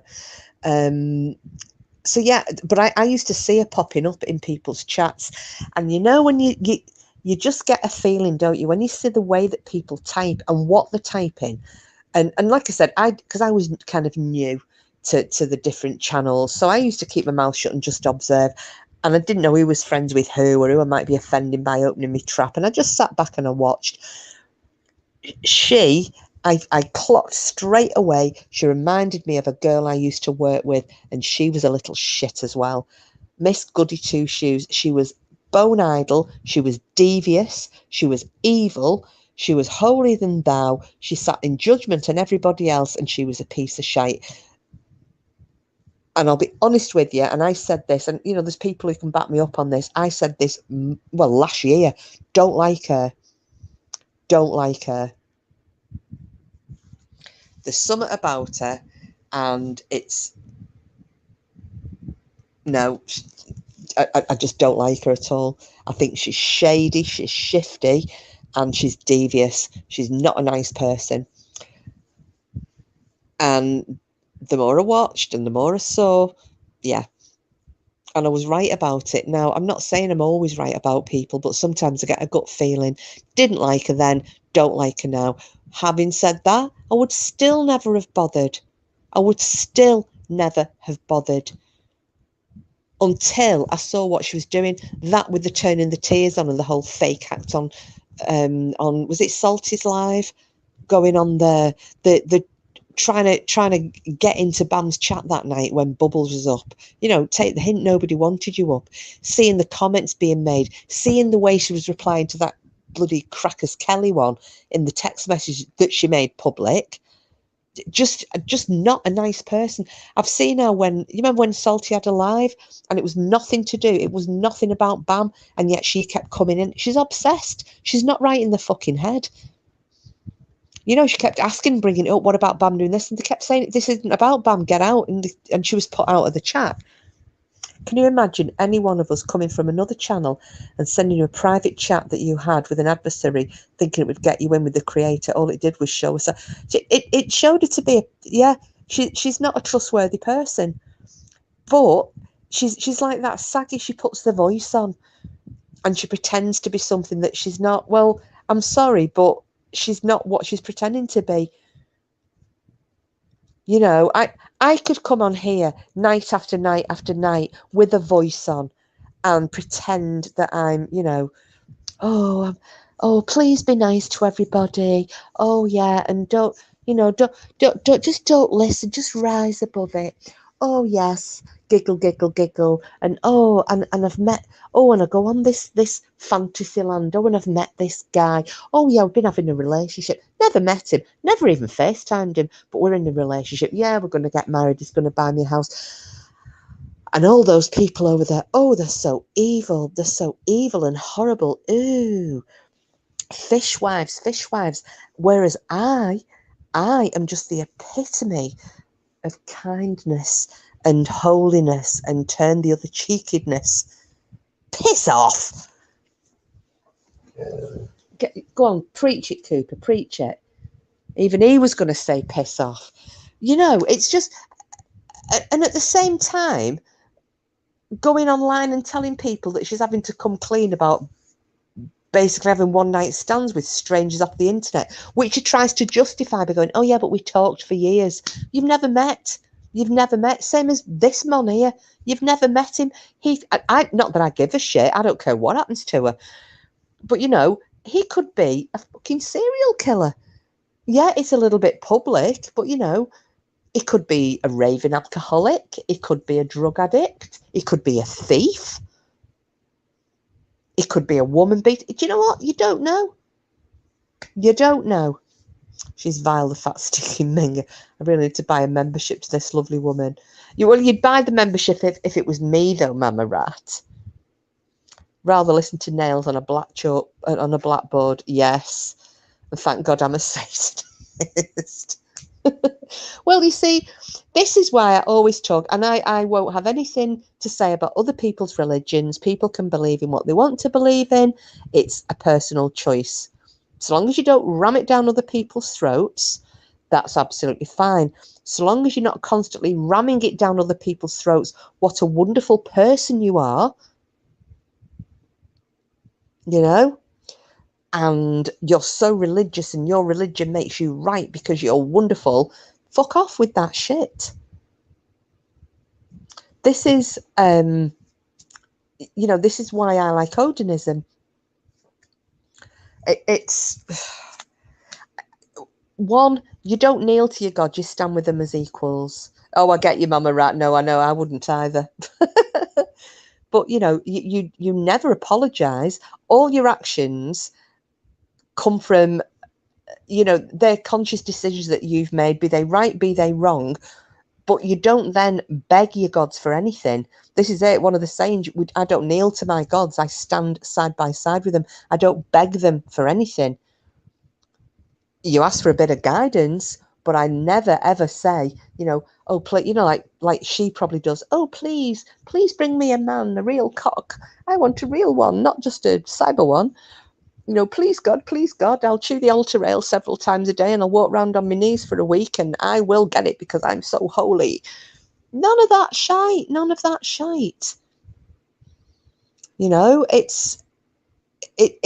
Yeah. So yeah, I'm with Lady Witch there. I might not be a Satanist, but I definitely don't fall for that shite that she's peddling. My gods don't need sheep. No, that's it. Absolutely it. Well, I told you all the other night because my motto. No, yeah, they're Wiccan Moon as well. The motto that I live by, and it is based on the Odinism. It's like you're either with me, beside me, or you're in me fucking way. Might not sound very religious to anybody, but that is my, that's what I live by. No, I know you're not a Satanist, Lady Witch, I know. But, the things that I believe in, which is again, sorry to the people who are Christians who, you know, might, I don't want to offend any of you. Sorry, let me just say, my subs, the people I like, people who are just hate watching, I don't give a shit whether I offend you or not, so whatever, lap it up. But anyone in here, it's not meant to offend anyone.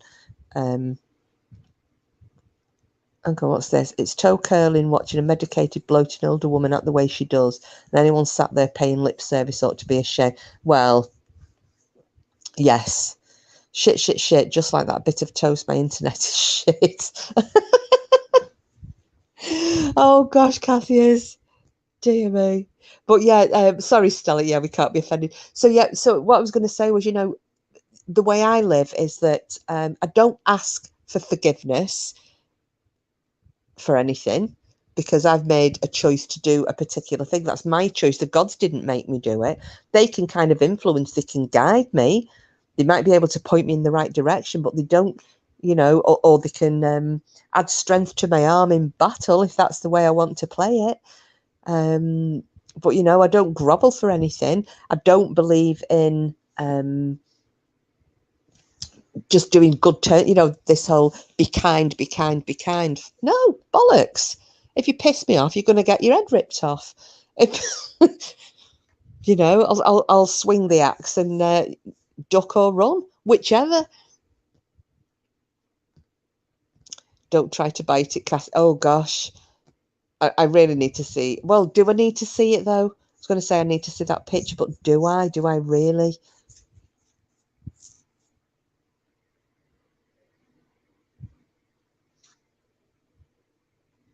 So yeah, I would rather be a pagan than fake as that, because, you know, I've one of my aunties, gosh, well, actually, you'll all laugh about this. Two, I'm going to talk about two of my aunties. One of them is a nun. She's actually in the Poor Clares, but she's a nun.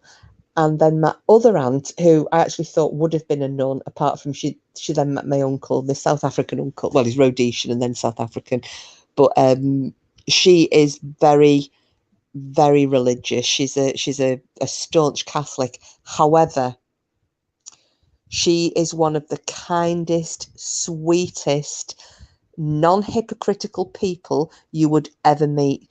She would give a last farthing to anybody. She genuinely says nothing bad.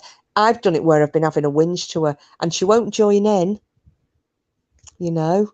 She won't join in with it.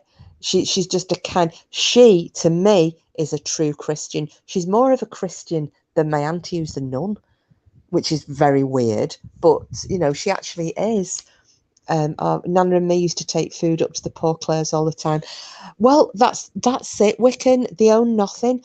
And if we used to go and visit her, and she was in the convent was down south that she was in, and when we used to go and visit her, you know, we'd take things like we'd take boxes of biscuits and homemade cakes and toiletries and what have you. It wouldn't go into her room. Used to go, everything was pooled. None of them had any personal belongings. And they had bees there. They had their own hives and their own cow, you know, milk cow. And yeah, it was, it was such a beautiful, peaceful place though. She misses the whole point of Christianity, love and tolerance. Absolutely. Absolutely, she does, Voodoo. I'm more confused about why she called it a memento. Is she saving it? What? What the blob of shit on the toast, Lady Witch? Nana used to say if you saw their hand, it was good luck. Oh, really? Oh, I've not heard that one. Cassie's, I'll admit the Catholic faith was pushed on us. If I had kids, I'd let them choose. Yeah, well, I mean, even now, though, you know, I mean, my family, they're all Catholic, all of them. And I am frowned upon because I've kind of walked away from it. But even though I've walked away, and even though I do follow the old paths, when you're brought up as a Catholic, as you will know, and other people will know, you never walk away from it. I can turn me back on it, but it's always there in the back of your mind because it's so indoctrinated, isn't it? I'll still do it now. I still do it now. And this, you will all laugh at me for this. I did it the other day in the car, and Porky's daughter looked at me as if I was crazy. I was driving down the road, and there was a funeral procession coming up towards me. So it was the hearse, and followed by, I think there were two or three cars behind it. So the hearse is coming up with the coffin in it. I stopped the car, and I made the sign of the cross as they went past and dipped my head. And then she's looking at me, and I went, oh, but it's one of those things I was brought up to do. Like way back in the day, if you had the horse drawn, that's it. I did, and that's just something that I've done for him forever. Oh, you do it as well, Stella. Yeah. Oh, you did Bonnie Scott. Yeah, and you Wicked. Yeah, and so yeah, it's more habit than anything. So it's very, very hard to walk away. Doesn't everyone do that? As far as I know, Lady Witch, the only people I know who do it are Catholics. I don't, I can't speak, but round here, especially my area of England, it's only Catholics that I know do it. Same as they used to go out throwing buckets of water under if it was a horse-drawn hearse, or especially if it was a child's passing, and they were in a motorised hearse, they'd all come out with buckets of water to swill the road in front of the vehicle of whichever kind as they passed. We used to do it passing the church too. Never did it passing the church, but it definitely was with the, with the funerals and whatnot.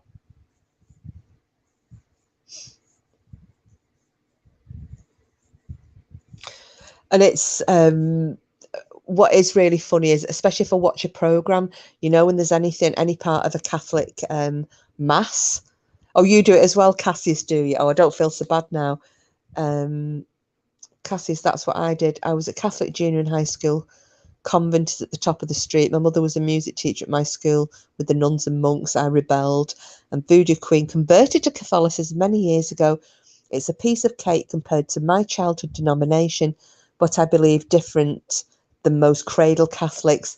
Yes, yeah. And I think as well, because that's the thing, Voodoo Queen, you made the choice. And I'll be honest with you, if I hadn't had it pushed on me, and even to this day, even now, my dad, he'll give me some shit about certain things. If I had to choose, I might have chosen it. But like you've got Linda there saying, and Cassius, Sheila, myself, Wiccan, people walking away from it. Hiya, Tracy. Hello, sweetheart. I didn't use sneaky weaky in there.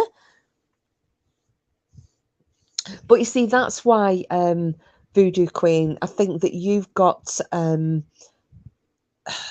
somebody like yourself will come into who's you've converted to Catholicism, and you can see the fakes straight away, don't you?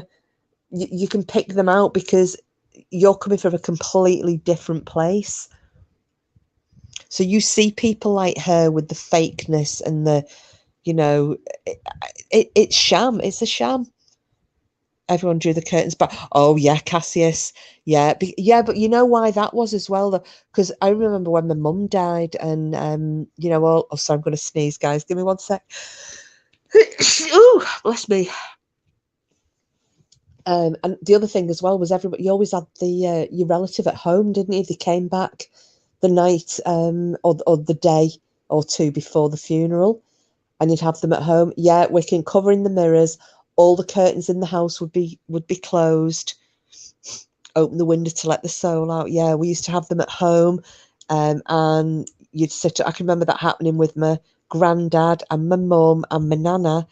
When she eventually went, and they'd be at home with the open coffin, so neighbours, friends, relatives could come and pay their respects, and then you'd sit up all night.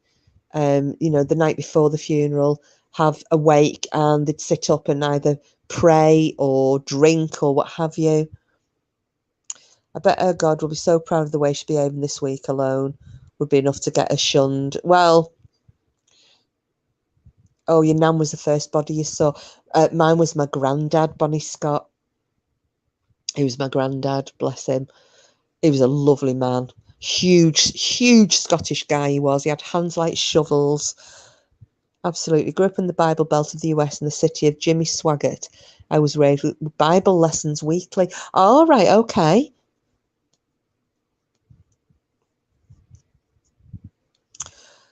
I mean, I'm not familiar with all the different religions. And the only one I saw a program on it. Oh God, is it the Mormons? Are they the Mennonites?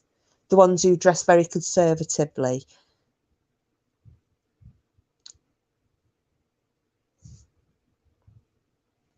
Oh, did you, Stella? You washed and dressed your mum and put her makeup on.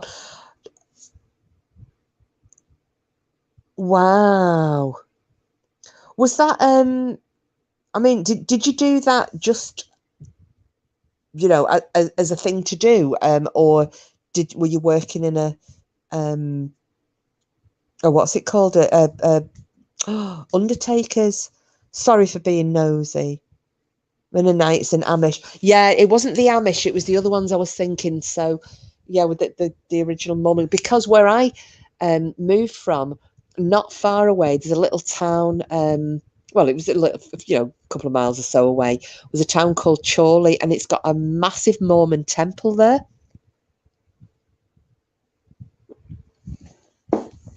It's huge, and you can see it for miles around, all lit up. The weirdest thing ever, in a little northern mining town, a mill town, and there's a massive Mormon temple. I'll have to try and get a photograph next time I'm over that way for you. They tried to bet the religion into me, but it wouldn't stick or go in. Oh, beat the religion, and yeah. Well, I think it's past time that Martin was buried, or someone has dug him up.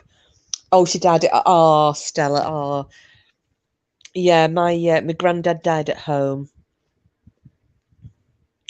Last body I seen was my sister's baby. Never again will I see a dead body. Oh, that's so. Oh gosh, I can't imagine seeing a child. I just can't. That's so sad, Linda. That is so sad.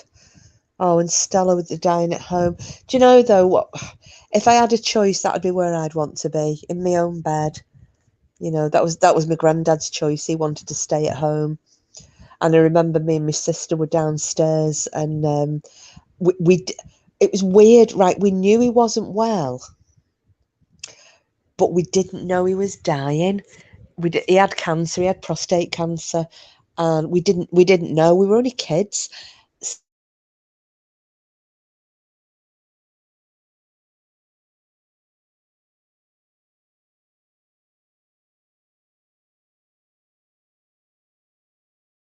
Wasn't able to walk at the time, and I just remember me and my sister, we were in the lounge, my nan and granddad's house. We were in the lounge, we were watching cartoons, can't remember what was on, and my mum had been carried in and she was sitting on the chair, and I just remember her brother, my Uncle John, coming and picking my mum up and carrying her out of the room and up the stairs.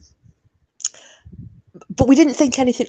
Again, we were just kids. There was something going on, and then the front door was going, and we remember the doctor came in the house, and then the next minute, my other auntie came downstairs, and she opened the door, and she had tears running down her face, and she said, "Granddad's gone to heaven." And I just remember crying because we didn't know. We didn't know he was poorly. We didn't know he was dying. We didn't know it. It was shock, absolute shock. And I just remember me and my sister bawling, like, and I mean kiddie, proper, as Cassie still know, the good Scottish word, greeting. It was proper greeting. It was we oh, the wailing. And I just remember being in complete shock. And then not only that, but then because the police, obviously, because the doctor was there, and he had witnessed my granddad die, because he could obviously prove that there hadn't been anything untoward, and he could sign the death certificate. But the police still had to be present because there'd been a death at home. It was So I just remember thinking, what's happening? Why are the police here? Because nobody explained anything. Yeah, it wasn't a good experience, that, and it gave me nightmares for a long time. I used to be terrified of people dying. I'd start crying for no reason, thinking, what's going to happen if my mum dies? What'll happen if my dad dies? What'll happen if my nan dies? What'll happen if my sister and my brother? And yeah, that's it, Wiccan, isn't it? You're a kid, you think they live forever. Oh, what's Cassie's put here? I wondered why someone asked me about my email address. Swagger with a T on the end. Oh, hang on, what's that? Jimmy Swagfit is the cousin to Mickey Gilly and Jerry Lee Lewis. Had a massive full gospel church and was caught with prostitutes in the 80s. And you know his kids? Oh, wow. Oh, gosh. Oh, but yeah, you're the same as me then there, Linda, with flipping nightmares. Mine, I think, was more... do you know what? I think looking back now, I think it was more like PTSD because, like I said, we were little kids, and I can remember it as clear. I can remember that feeling as my auntie opened the door, the tears running down her face, and then me and my sister just hugging. Yeah, it was weird. We just both, two little ones, had our arms wrapped around each other, greeting and going, yeah. And I think now, yeah, thinking about it, it probably was PTSD for years after, because I had a fear of anybody dying. And if I met people, I'd be like, are they going to die? Are they ill? Is it something? I was asking, I became obsessed with people being ill and dying. Crackers. But you see, nowadays, kids have, like Linda, you're saying you had nightmares. Kids would have, like, counselling, wouldn't they?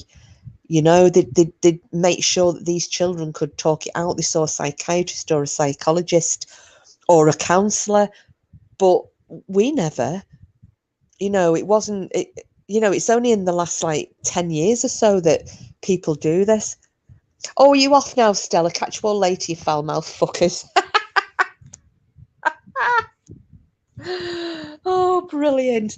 Oh, well, I'm not going to be on much longer myself though, Stella, because I need to walk the dog. Actually, no, I'm not being foul-mouthed enough, Anna. I need to walk the fucking dog. I need to make myself some fucking tea.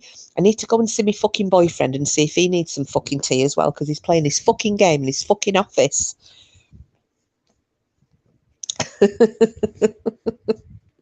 Yeah, Tracy, we're all apparently foul-mouthed fishwives over here.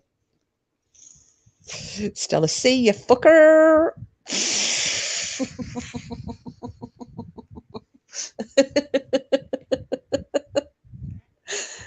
Oh, dear me. I love all you guys. You're so funny. Well, we'll see you when we see you, Kate, back in sale. I need to put you back up online so everybody can see the beautiful Stella before she vanishes. And I wanted to ask as well, Wiccan Moon. There she is, the lovely Kate Beckinsale. She's going off now, but we'll see you very soon. I'm going to put Wiccan Moons back up again. I need to ask you something.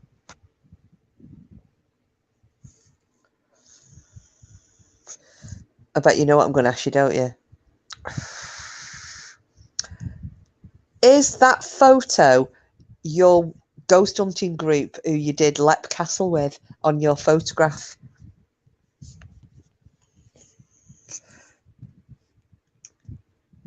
Just a random question. Has any of you had recurring dreams about teeth falling out? I have loads of times. Tracy, I can't answer that because I don't ever remember my dreams, but hopefully somebody else in chat might know. I wouldn't even know what. I wonder what falling teeth. I want teeth falling out.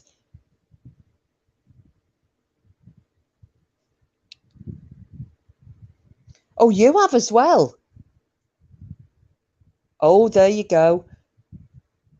Oh, and Minge. So we've got Tracy, Bonnie, Scott, and Minge all having recurring dreams of things like teeth falling out. Hi, Brian. Good afternoon. How are you?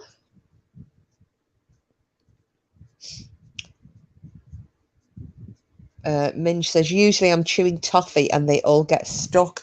Oh. That must signify something, mustn't it?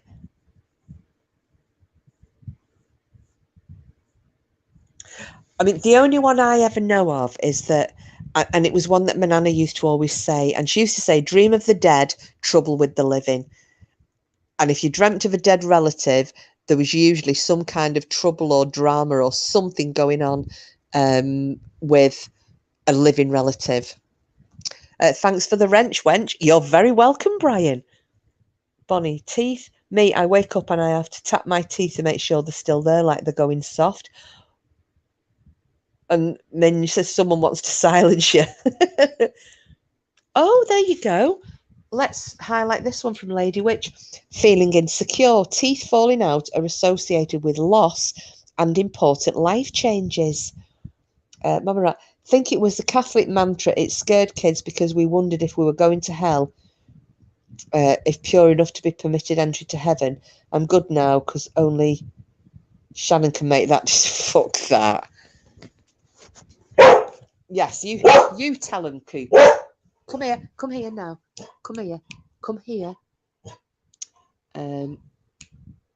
Oh, you keep saying you're going to get a dream book. Yeah, no, that's it. Oh, being chased.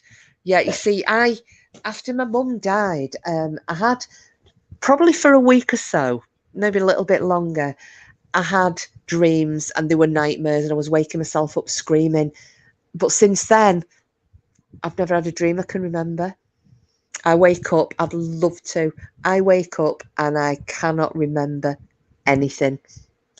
So I don't know whether that's my brain switching things off. I've got no idea. But yeah, I don't dream, or I don't remember my dreams. Can't say I don't dream because I don't know.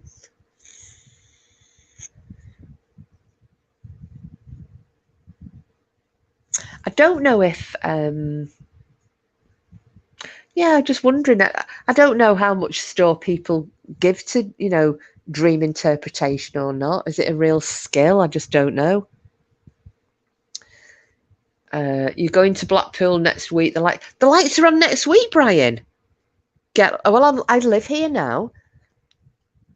So, I mean, we were going to go downtown tonight, but I said to my other half, I'm not going out because he was after us going downtown, and I just said no. It's a bank holiday weekend.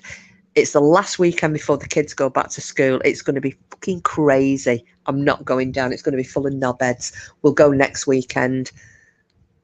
But then you say now that the flipping lights are coming on. Thing is, we can walk it into town from here. We don't have to get a taxi or anything. Your nanny used to say, the man will get you. We were scared shitless of men as kids. Oh, gosh. Bonnie Scott, Jesus, I've got so much to blackmail her with. I'm assured of entry. Staying pill. I live here, Brian. I moved here 5 months ago to be with my poor boyfriend. So if you ever see my chats and you get pork chop coming in, that's my other half, Porky. Or you hear us talking about Porky, that's him. Yeah, I came from a little village on the West Pennine Moors where I knew everybody to here. It's been a bit of a lifestyle change, I tell you. I don't mind it. Once I've done my first year, it'll be all right. But it's just different.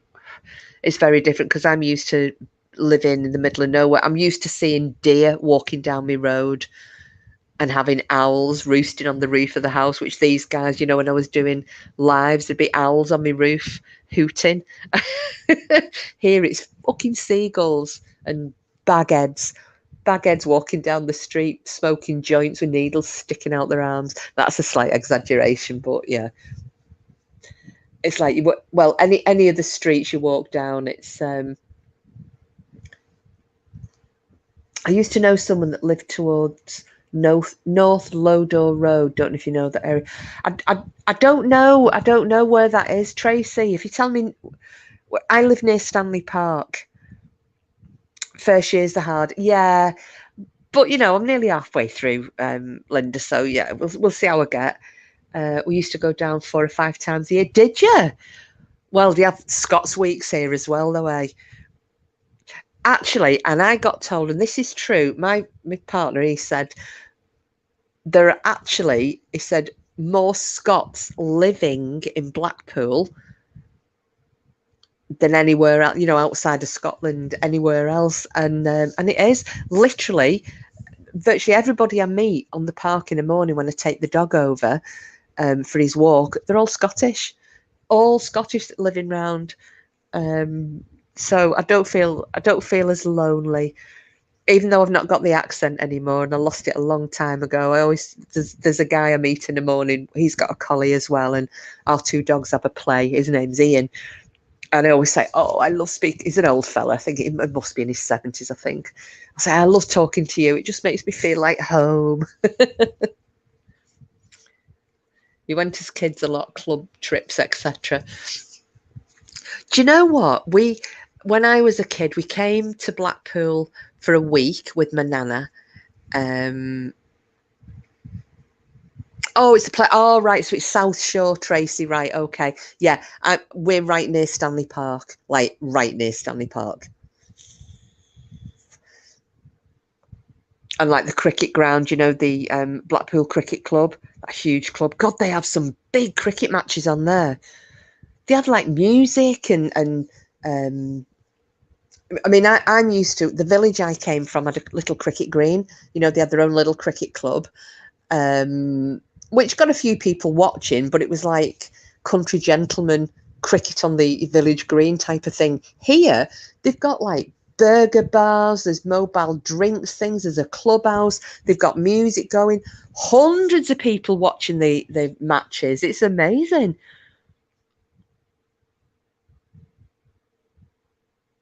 But yeah, I take the little and we go on to Stanley Park every day, sometimes twice a day.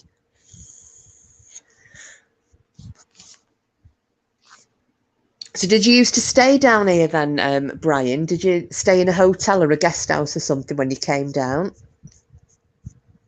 So as I said, as a kid, we never came to see the lights as a kid. Never came.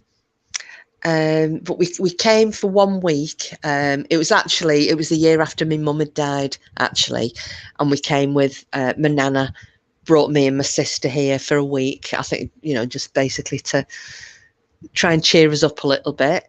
And I just remember it was awful weather, but we used to come out of the hotel we were staying at, cross the road, and because obviously I was missing my ponies, so I was riding donkeys every day.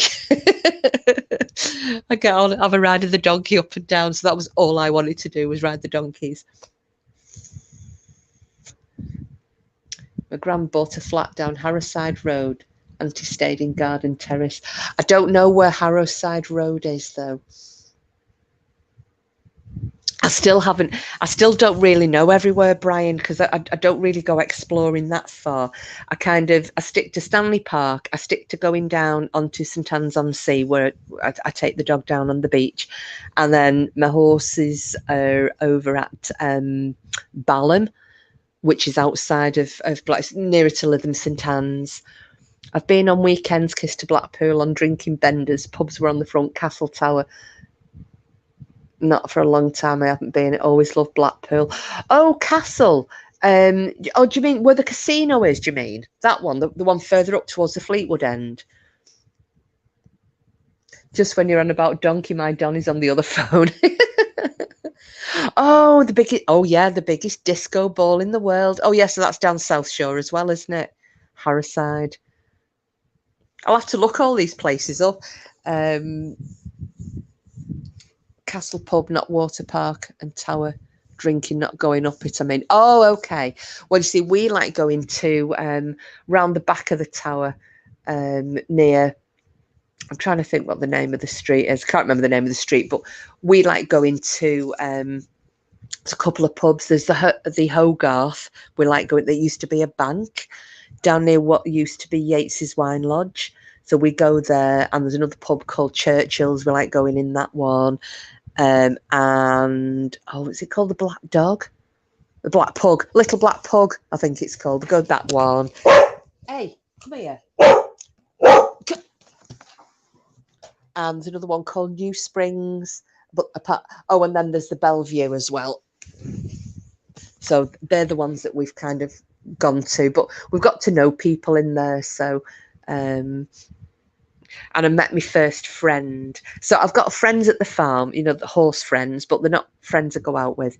And we went out for a night out about a month ago or so, and we met this couple. We had a right good laugh with them and ended up doing a pub crawl with them. And we swapped numbers, and her name, the wife, is called Pamela, and she was absolutely arsehole, she was.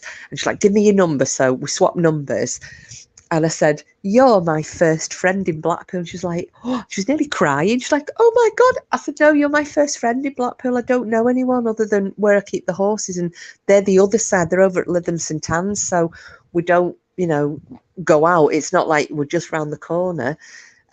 These live at Little Bispham, so they're only up the shore a bit. So yeah, I was like, I've got a friend, my first ever friend in Blackpool. My second friend is a lady called Rachel that I've met walking the dog. She's also got a collie. Everybody's got collies round here. So we met on the park, and I got to know her and her husband. So we walked the dogs together and that. So yeah, she's a professional cake maker. So I thought that's always handy to know. There was pubs on the front. Don't know if they are still there. Yates's, Brannigan's, Flagship. The DJ on there looked like Chubby Brown. If you haven't been in, go in. Is that the one that's on the pier?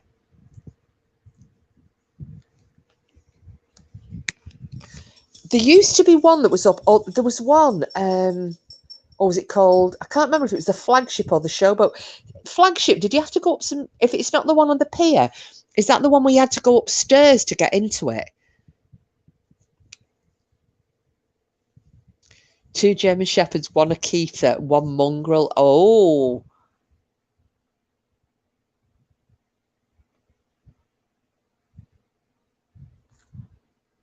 I love dogs, as you can see. I grew up with German Shepherds and Belgian Shepherds because my dad was in the army and he trained dogs.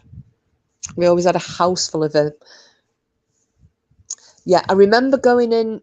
Oh, which one, Tracy? The one that you go up the stairs to? I asked 2 questions and didn't wait for an answer, really, didn't I? Oh, it's on the pier. All right, no, I've not been in that one then.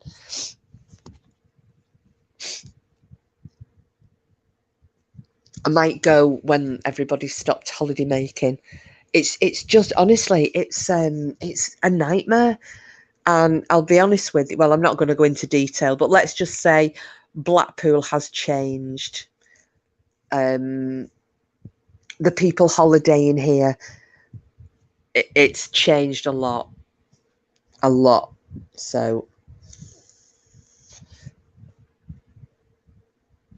but yeah, I'll have to go and have a little nosy at that. Porky's got some season tickets for the Sandcastle. So everything's so expensive. But now, I'll tell you what I was really surprised at. You can't just go in, you know, like years ago, you just walked into the fun fair and, you know, the Pleasure Beach, as they call it, for those who don't know. So the big fun fair, it's called the Blackpool Pleasure Beach. You just used to be able to walk in, didn't you? And then you bought tickets or bands to ride, whatever. No, now, even if you are just observing, you know, there's always somebody who doesn't like the rides who'd stand holding your bags. That's me, because I don't like big dippers or roller coasters or anything like that. I get travel sick terribly. You still have to pay the same amount to get in. What's that all about? And it's not cheap. Sure, it was. Oh God, I can't remember. I looked. I'm sure it was about 40 quid, something like that. I thought, why would I want to pay that kind of money if I'm just going to stand there watching everybody else go on the rides? Ridiculous. Easter weekend and October weekend, a lot of people go from Barnsley, and it was like going Rantan. Is that where you're from, Tracy? Barnsley? My friend went out with a lad from over that neck of the woods, and he made up his own. He said he had Barnsley rhyming slang, but everything had Barnsley in it. So if he wanted to go for a poo, he'd say, "I'm going for a Barnsley map." Or,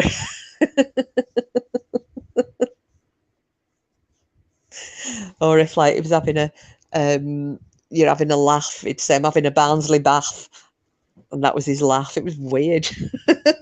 He was a nice lad, though, proper nice lad.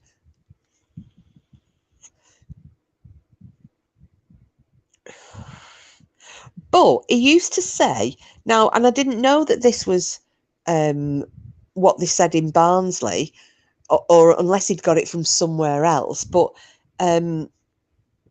he used to say duck a lot. Now, I thought that was more of a like a Nottingham or like Doncaster type of thing. But yeah, like I said, he was from Barnsley, but he said duck all the time. Instead of love, come here, duck. Because I've heard Bam saying it, and that's like local to her area. But yeah, he's another one that I heard. I didn't think it was I thought maybe he's worked somewhere else, maybe he's lived somewhere else. But yeah.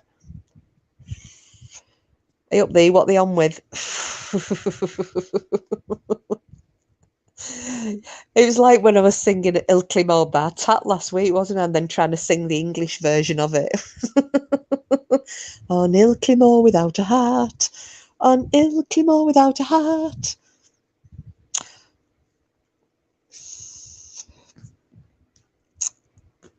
So, well, I think I've managed, considering I came on without absolutely anything to talk about, apart from Sheila's hilarious comments last night. Bam and Sheila are coming to my house for a cup of tea if Bam goes to Sheila's. Like, oh, lovely. Well, I keep saying I'm going to go and pay Simples a visit because me and Porky want to go up and see Lindisfarne, and Simple isn't that far away. So we're going to go over and meet up there, have a brew, and then go doing our sightseeing. And then obviously I'm going to go and have my cup of tea with Julia because we're going over doing that ghost filming in, what's it called, in Burnley and out up onto Moors. Like another language, even in Sheffield, they struggle to understand. Oh, do you know, one of my friends from uni lived just outside of Sheffield. That was Tracy, you wouldn't have been in here, would you? When I was telling everyone about us getting thrown out of a taxi in Sheffield because of farting. Are we all done bitching about the cavernous monstrosity that is someone's lady bits? No, Wiccan, if you want to carry on talking, you can carry on talking. I don't mind at all. I can't believe I missed your live starting, bloody hell. Oh, don't worry. Tracy, there was absolutely nothing of any interest that I was going to say. I was just laughing my ass off about Sheila last night. That were it. And the fact that we're all getting called foul-mouthed fishwives by somebody who kind of internet skanks. So, you know. No, just checking. But yeah, Tracy, I don't know. Stop me if you've heard it, but I was telling the guys one night, this is me saying I was brought up properly, but my friend from uni lived in Crooks, and oh, she's here, Simples Meerkat, you bloody sticky beak thing. I don't know yet, love. We'll give you plenty of warning. Plenty of warning. I'll let you I'll give you at least a month's warning. Yeah, so my friend was in Crooks, just outside of Sheffield, and we went into. Oh, you was Minge? Oh, for God's sake! And we went to the lead mill, and got absolutely fucking slaughtered. I was drinking pints of Castle Eden. I was absolutely rotten. And we got a taxi back from the Sheffield town centre to go back to her little abode. And because of the beer, and I was really, really drunk, and Cooper, stop it. I farted in the taxi a few times, and we got thrown out of the taxi and had to walk home. It's one of my lasting memories of Sheffield. Oh gosh, yeah, and I'm not going to go into detail like I did the last time I told the tale. I always try to talk appropriate, but find myself going back into slang. Oh, do you know it? I do it when I go back home, and I'm speaking to my dad or when my brothers or the cousins are around, uncles are around, and everything, and they're all thick Highland accents, really thick Highland accents, and they talk incredibly quick. And it's the same with I've got cousins from Glasgow, so some of my cousins live in a pretty tough area called Milton. So, and if any of you ever used to watch Rab Nesbitt, who came from Govan, yeah, Milton's kind of on a par with that, and they speak their accent, and they speak so quickly, and you yeah, even I sometimes have a bit of difficulty. So I just think, you know what, just chip oil. Now, do you know what they call it where I grew up in England? They called it chip oil as well. We've got chip oil for supper.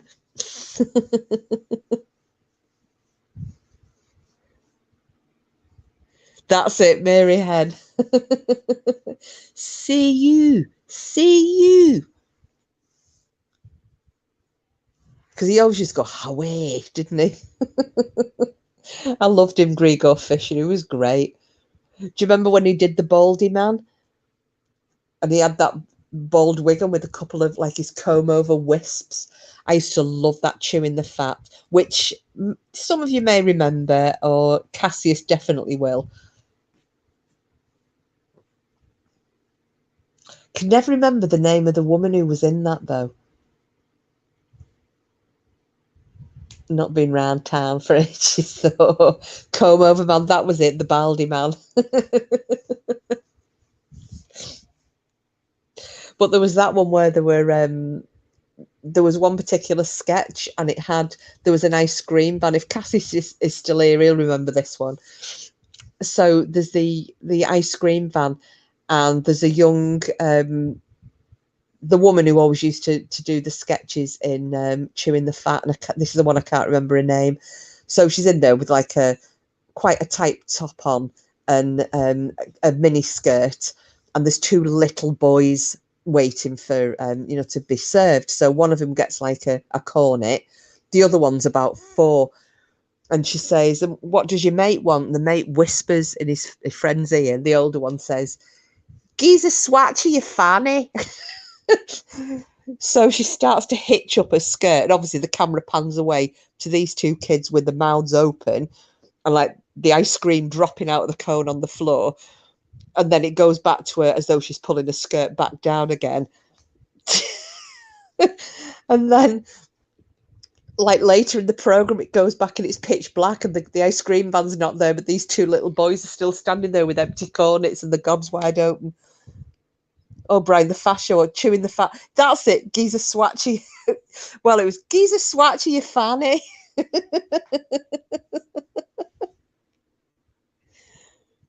Call a shortcut to Snicket, go to Sheffield, they say Gennell. Oh, well, in Lancashire, they say Ginnell. Where I came from, they say Ginnell. They don't say it round here, they say entry or alley. But yeah, in my little previous abode, it was called a Ginnell. I love that one, Brian. Geezer. Do you ever remember? Do you ever remember the song that about your granny? Do you ever see your granny making water down by the old mill stream? Oh, she pishes for an hour and a quarter, and you can't see her ass for steam.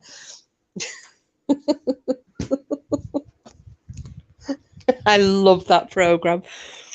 My dad had it all on, obviously, being a child of what would he have been a child of? The 60s, my dad? Or the 70s? Yeah, I think, yeah, I'm going to admit, I'm trying to think when my dad was born. 50, oh God, was he born in 52? Anyway, whatever. But he obviously, everything was on videos. He videoed everything. So, and he's still got his video player now. So, yeah, we've got to his and I can watch the originals of Chewing the Fat that he recorded. I think it's great. You never heard that one. Which one, Wicked? Which the granny making water or the one with the geezer swatcher, you fanny?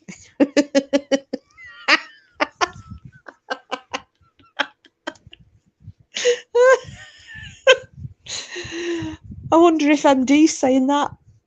Geezer swatcher, you fanny. I tell you what, it's. Can you imagine that? She tries giving him a swatcher, that fanny. Ugh. It's like that song, and it's Supermassive Black Hole. Fucking sun would go out. The sun will go out tomorrow.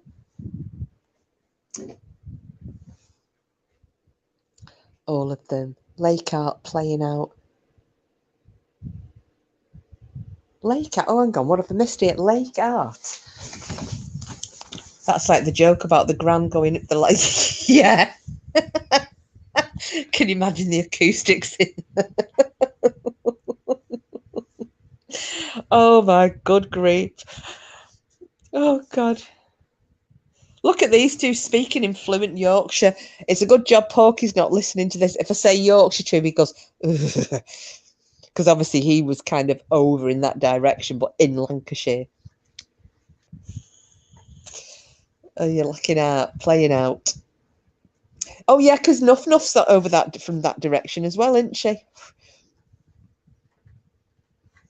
Do you want to tell people the joke, Brian, that you're on about the gran going up the ladder? Oh, I wish Cassis was here. I had Morgie here last night, and he asked me if they had electricity when I was little. Well, I remember my ex's daughter, because he had a massive record collection, from him being a kid, and she picked, there was like a single, she was going through his records and she picked a single out and she was like, these CDs are really big. I'm like, oh my God, have you not educated your kids into the pleasure of vinyl? Like Porklet, for those of you that don't know, that's me, my other half daughter. She's only 13, but she's got a vinyl collection like you wouldn't believe. She's really into records and she loves Queen and Elvis and the Beatles, and yeah. Nuff is slightly posher. You're making something to eat listening in. All right, yeah, we were just talking about chewing the fat and geezer swatcher, you fanny.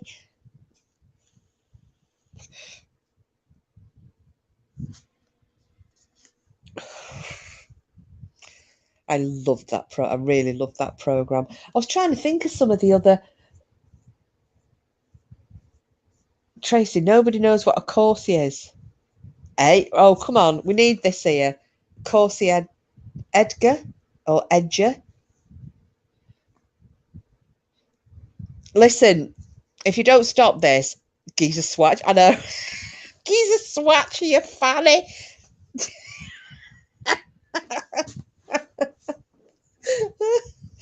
Cozy Edge was what we played with a big ball and would bounce one side of the road to the other. If it bounced, you would do a mid. Ah, well, Tracy, we called that Kirby. Because you bounced it on the curbstones, didn't you? So we used to call that Kirby. But obviously, we weren't very imaginative where I grew up.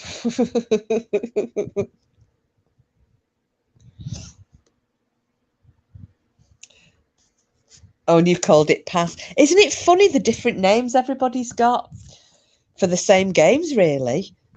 and British Bulldog, that we used to charge, holding hands and charge at people, and that was banned at our school because of the broken bones and cracked heads that resulted. You played played Kerry. Just cracked my teeth with my vape. Well, guys and gals, my phone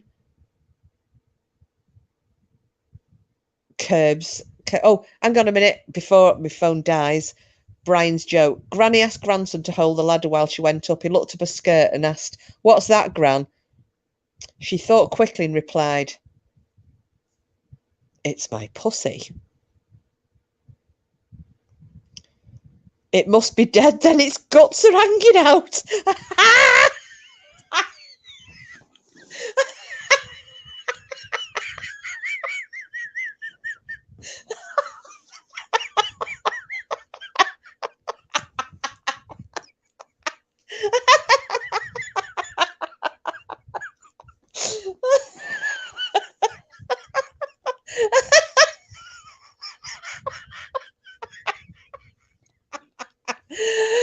That's like, you should have changed that to Martin and HC. HC goes up the ladder. Martin says, "What's that?" "It's my pussy." "Well, my guts are hanging out."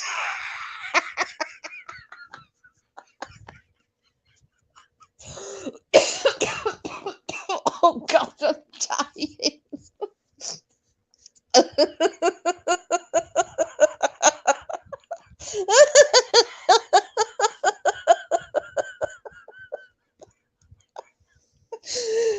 Oh God.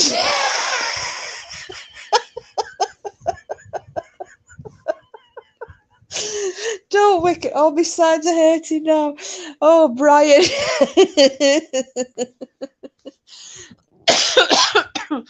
Oh, good grief. Sheila gets a notepad and stores that one for future use.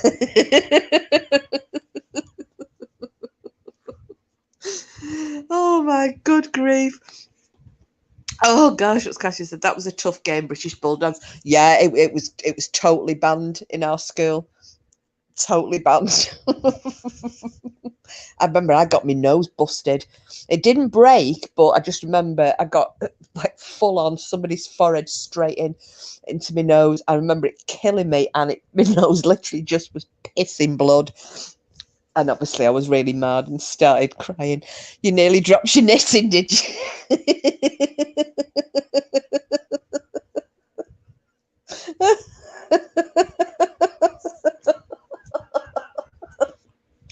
Oh my good grief. Well, right, need that bucket of bleach, I know. That's kind of, that's not going to be a tidy one though, don't you? You absolutely know it's not going to be tidy. There's going to be all sorts of shit hanging out. Spider's leg, Shergar, Lord Lucan, you name it.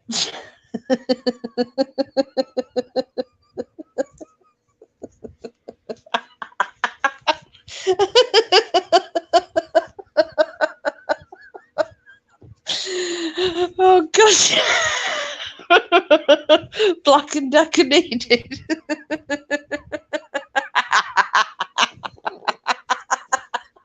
Oh, don't. Oh God. Oh. It's fucking battered to bits. The old slapper.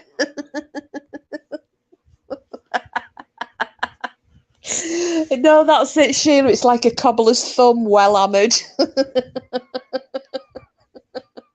I wonder, did he ask her to empty that dump truck? She calls her van before the fun started.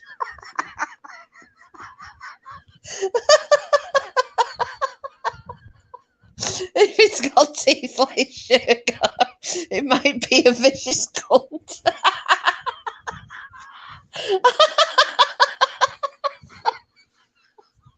Oh, fucking hell. Oh my God, I'm in pain.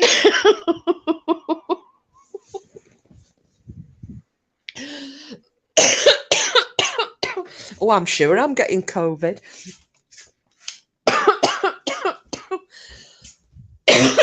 Pardon me. Oh my good grief.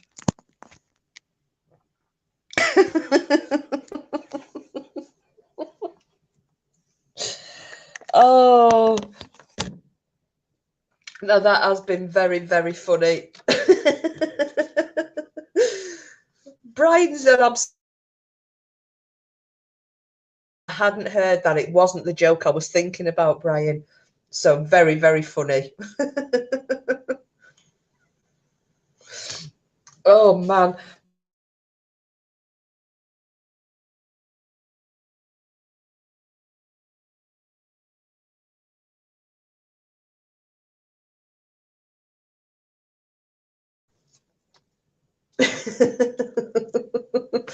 Brian, let's have a look. It's got teeth, all right. Did you see that Avatar Incognito? Nice is the right growler.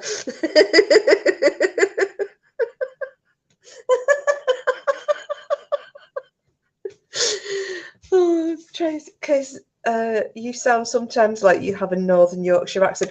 Well, it's weird, Tracy, because obviously I grew up with a Highland accent, but not only that, then because I had the Highland accent, we came down to England. I was living in a house with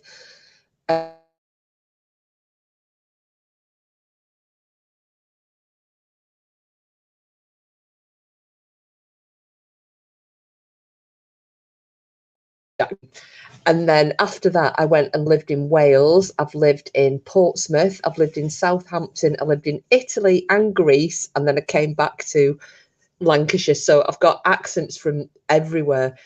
So I've never lived in Yorkshire, but yeah.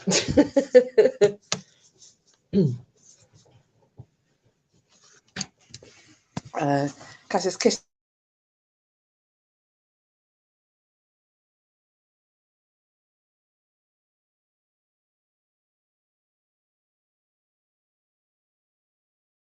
Saturday night. So you take care, love. Enjoy your tea, and we'll see you soon. All right, bye bye. Oh, Leah, hi, love. Welcome, welcome, welcome. Just talking about accents, then. Yeah, another and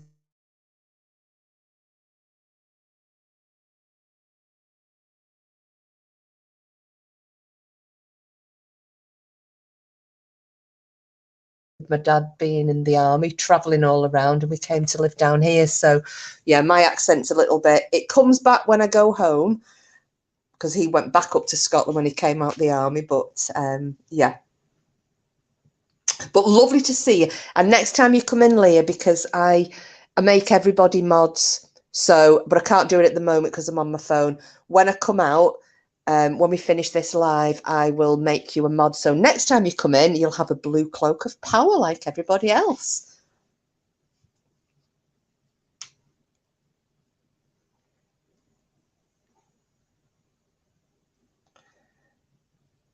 Oh, do I keep stopping, Tracy? Sorry, lovely.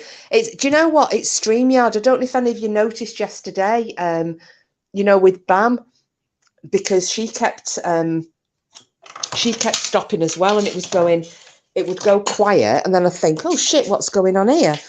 And then she'd come back again. So bear with me a second. I'm just going to shift position and see if this will help at all. Hang on.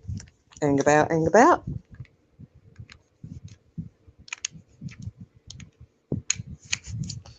Right, let's see if this works. Right. See if is that any better? Can you hear me okay? Oh, Tracy, you leaving, lovely? Oh, thanks for coming in, Tracy. It was lovely to see you. What am I missing? Going to try to get Bam. Up to the van in April. Oh my goodness, you'll be there the same as me then, wouldn't you? Bams was doing it yesterday, so she said it was streaming. Yeah. Oh no. No. Well, I was thinking of, but I've got I forgot I've got the power pack, so I've just plugged my phone into that. So I would probably reckon I've got another half an hour. So I will call it a day at 9 o'clock. Let's have a little look. Gonna make me fecking tea. I've had nothing simples. I don't know what to have though. I know, Sheila, can you imagine that? Should have a pile in at Brian's van. Everybody get onto Brian's caravan.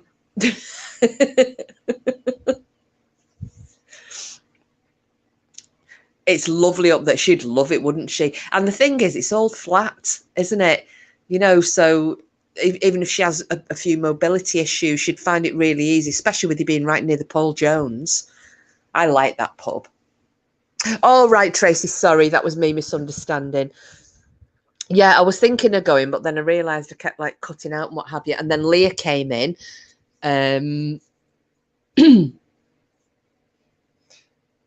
Which it's lovely to see you. I'm just waiting for my friend Mario to come in.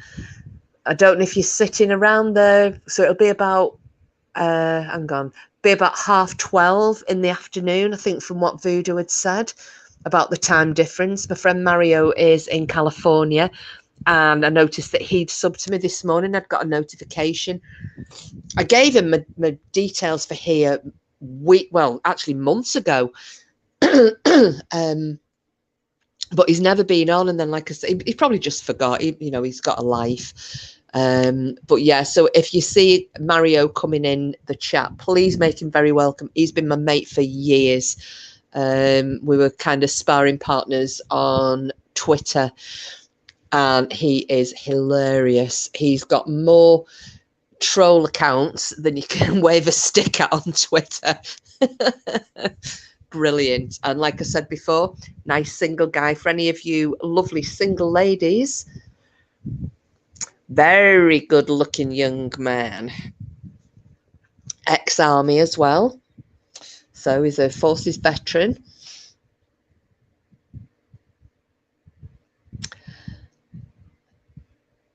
Yeah, that's it, Tracy. It doesn't. Bams was doing it yesterday, and it'd go off, and then just as I was about to type and go, is everybody there? She'd come back on again. So yeah, it's definitely StreamYard. I don't think Bedtimes doesn't do it, does it? Because he uses doesn't he use the YouTube one, Voodoo? And I don't think that's had, although I find that more difficult to use, but it doesn't appear to have the same issues. Oh, right. Yeah. I don't know what is going on with StreamYard, whether it's becoming more popular and maybe this, I don't know if it's servers that they're using or what have you. So yeah, so are we having YouTube meetup in in April in Southerness? I think we should all meet up at some point. I forget. Oh my God, Sheila, can you imagine that? Seriously? That would be absolutely, it would be carnage. It would seriously be carnage. You see, that's very much like Wigan, that one, Tracy. Mate and tatty pie with sloppy paste for tea. You're saying that'll be hilarious, Wigan. Can you imagine when we head over to Ireland? Lep Castle, hey. Well, I thought what I'll do is I'll just come and route through your shop, and you can take him round the you could take him round Lep Castle. Yeah, incontinent underwear needed. Yes, we'd all need some tenor ladies. That would just be non-stop laughing. What would be even funnier though, because I'm just thinking about how quick Sheila comes back with some of the oh yeah, Voodoo, go and see Bam so we could join. Oh God, yeah. Pub or restaurant's gonna put put up with us talking about shit, minge and food. Well, simple. It was more like, I'm thinking, can you imagine? There's a load of, attractive young thingies all sitting around having a drink, and some guy who's had too much to drink dares to stagger over thinking he's all that and tries to do a bit of chatting up. Can you imagine, with all the people in this chat, BAMS chat and Bedtime Clowns chat and Nuff Nuff's chat, the kind of reception that he'd get?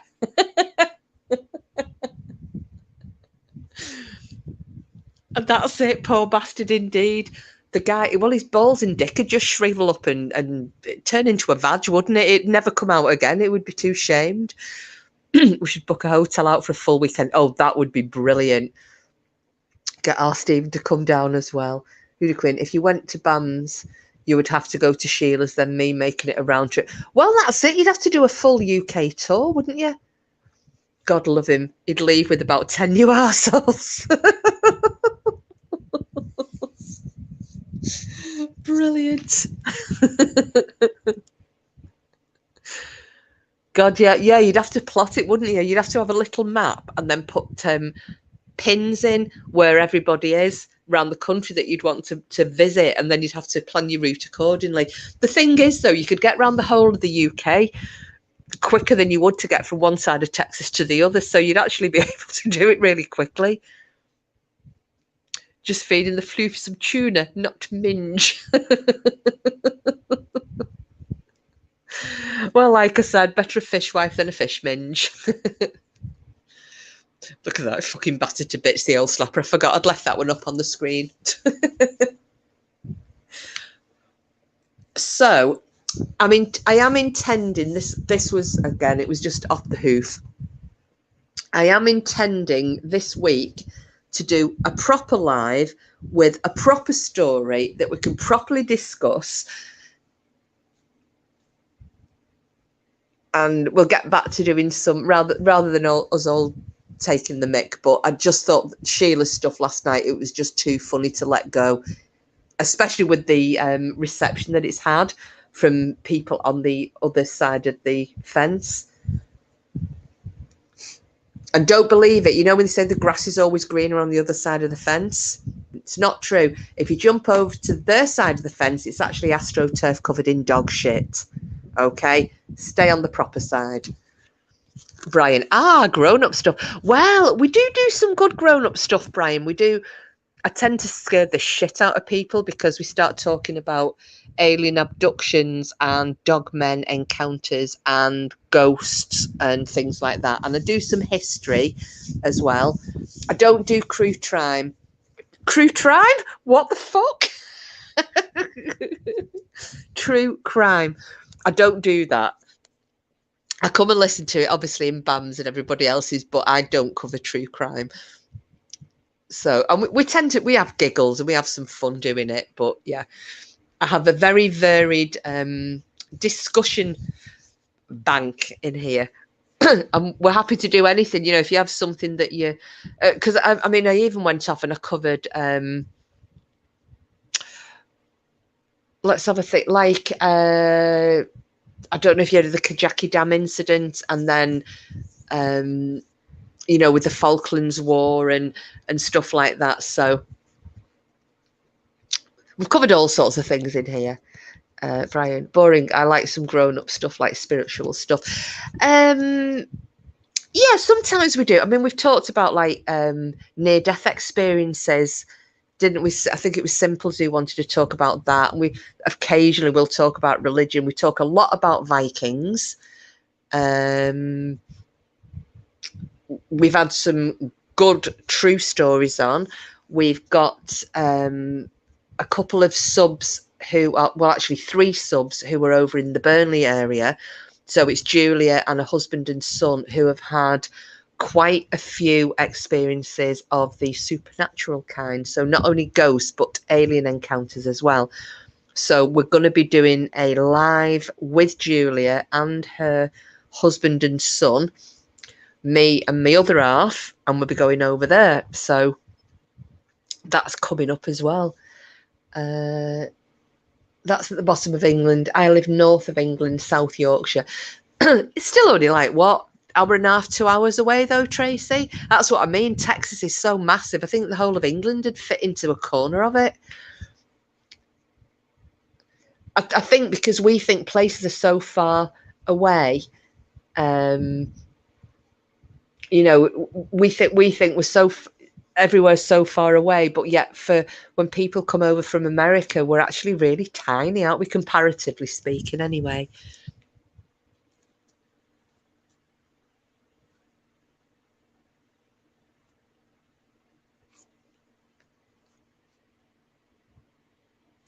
So yeah, so that's going to be my next topic. I am determined we're not going to be talking about dirty, nasty old growlers and cybermunters and people thinking that we're,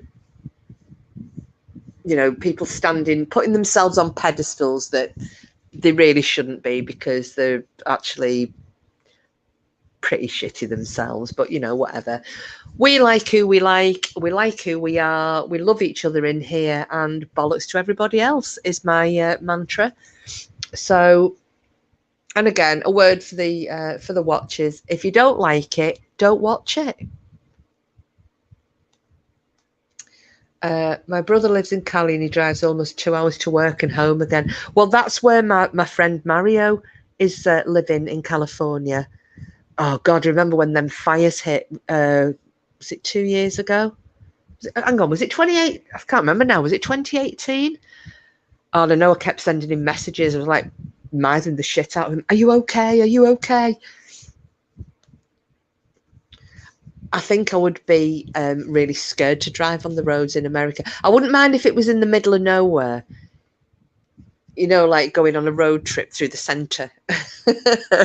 But I think I would be too scared in your towns. That's the other thing as well that shows how much bigger everything is over there. You know, when you're watching programs and they go, oh, we live in this little small town, there's only like 120,000 people. I'm like, that's like a fucking city. Hi to those at the back. Yeah. Well, hi to the nice people at the back. For the people who hate watching and videoing and recording and what have you, up yours.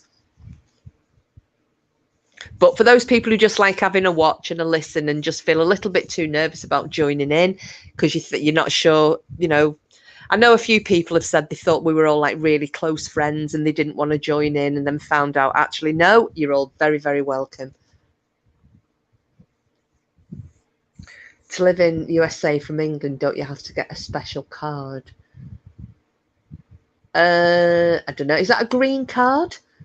Is that still a thing? It's like work permits, though, isn't it? It's like here, if you come over here, you've got to have a visa to you either have to have a wedding visa if you're getting married, you have to have a work visa, or then there is the tourist visa, which has got a time limit to it. So come and join us. We don't bite hard. Absolutely, we don't, Brian. Yeah, I think, yeah. Oh, yeah, there you go. Voodoo said you do, Tracy. Wicken, I'll tell you a story about that one day. Oh, about the driving being intimidating.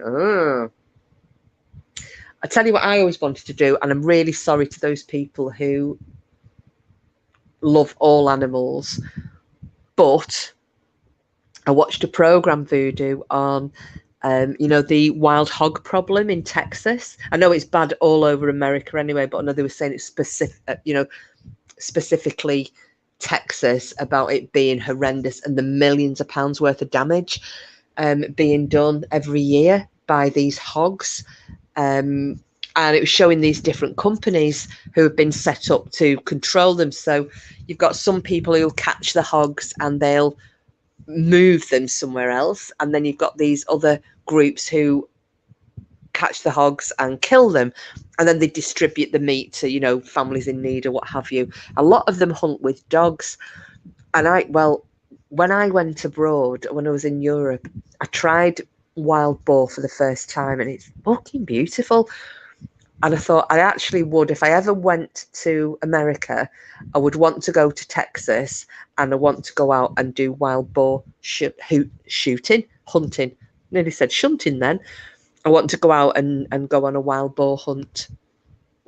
So obviously, I'm of the opinion that if you ever do hunting or fishing or whatever, shooting, I don't agree with, the big game stuff, the trophy hunting. I don't agree with that, but I agree with, if you're going to do hunting, you eat what you catch. Fuck it, Helen would be hunted all over Texas if she ever to go.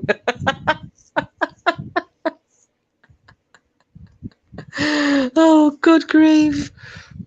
I thought so as well. Haven't you got to have so much money or a high paid job to show you were contributing to the country as well?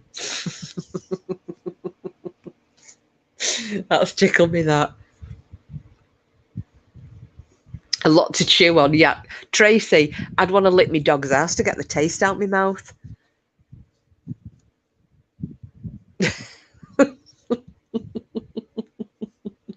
I'm degenerated again. Well, I just want to get the last few bits in because I'm going to be going off in 10 minutes time. So come on, any more insults that you want to throw? I just wish I could remember word for word what you were saying last night, Sheila, because I'd be typing it down in the chat. You just came out with gristle and giblets. Oh, I'm sorry, Voodoo Queen. However, I would like to go and do some wild boar hunting.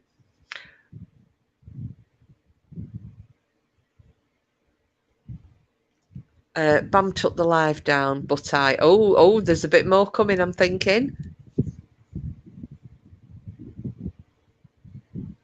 It was just when you went on that full-on rant with no punctuation, because I knew you were trying to get it out, and it was like, and you're fugly and you smell and it's sweaty.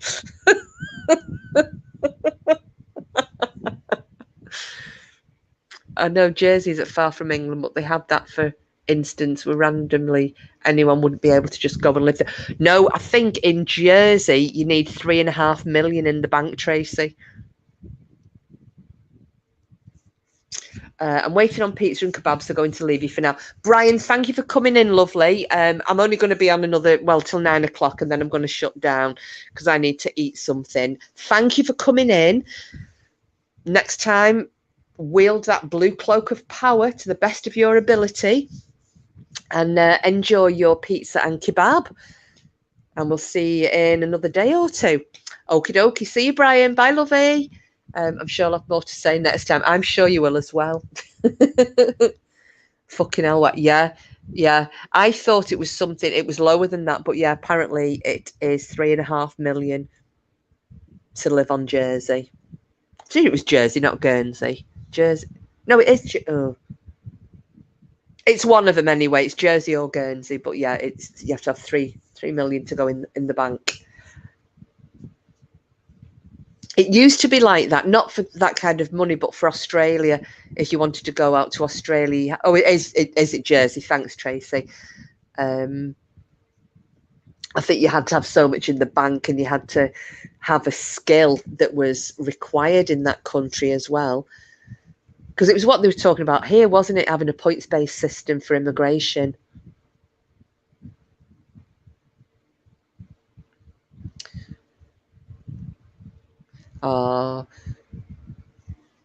Brian saying bye. Do you know what? I'm going to put Brian on the screen because I've just realised I've not seen that photograph, whatever it is. Is this Brian in goggles? Do you know? I thought it was BJ Magoo.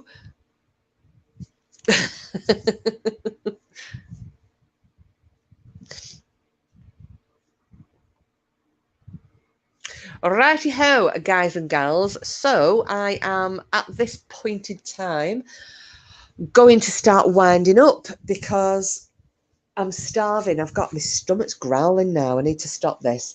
I need to take the dog out to see if he'll have a poo because it won't go in the garden.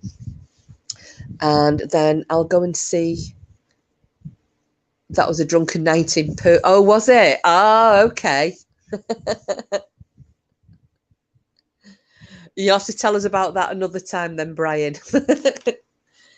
And yeah, so I'm going to have to go and see if Porky needs anything to eat because he's not had anything all day either. So thank you, guys and gals, one and all. Thank you, everybody who is nosying and recording in the cheap seats. Thank you to people like Leah and Mario, and I'm sure there's somebody else who I've got quite a few new subs, and I didn't get notifications for anybody apart from Mario. So for anybody who has subbed to me, please let me know. Like I said, Leah, you've let me know. I'll sub back to you, and I'll also make you a mod. Same with Mama Rat, I'll make you a mod. And we'll all be sorted for next time. Okie dokie. Feel a little ill after all the kebab minge talk. Me too. Right, guys and gals. So, without further ado, diddly day, I shall wind it up. Thank you, everybody. Have a lovely evening or daytime or morning or whatever it is you're doing. If anybody sees Frida Baxter around, can you please send her my love? Because I know she's poorly with the COVID at the minute. So I was a little bit worried about her because she's gone very quiet the last couple of days. So anyone sees her around, tell her I'm asking after. Ask her to drop me a email.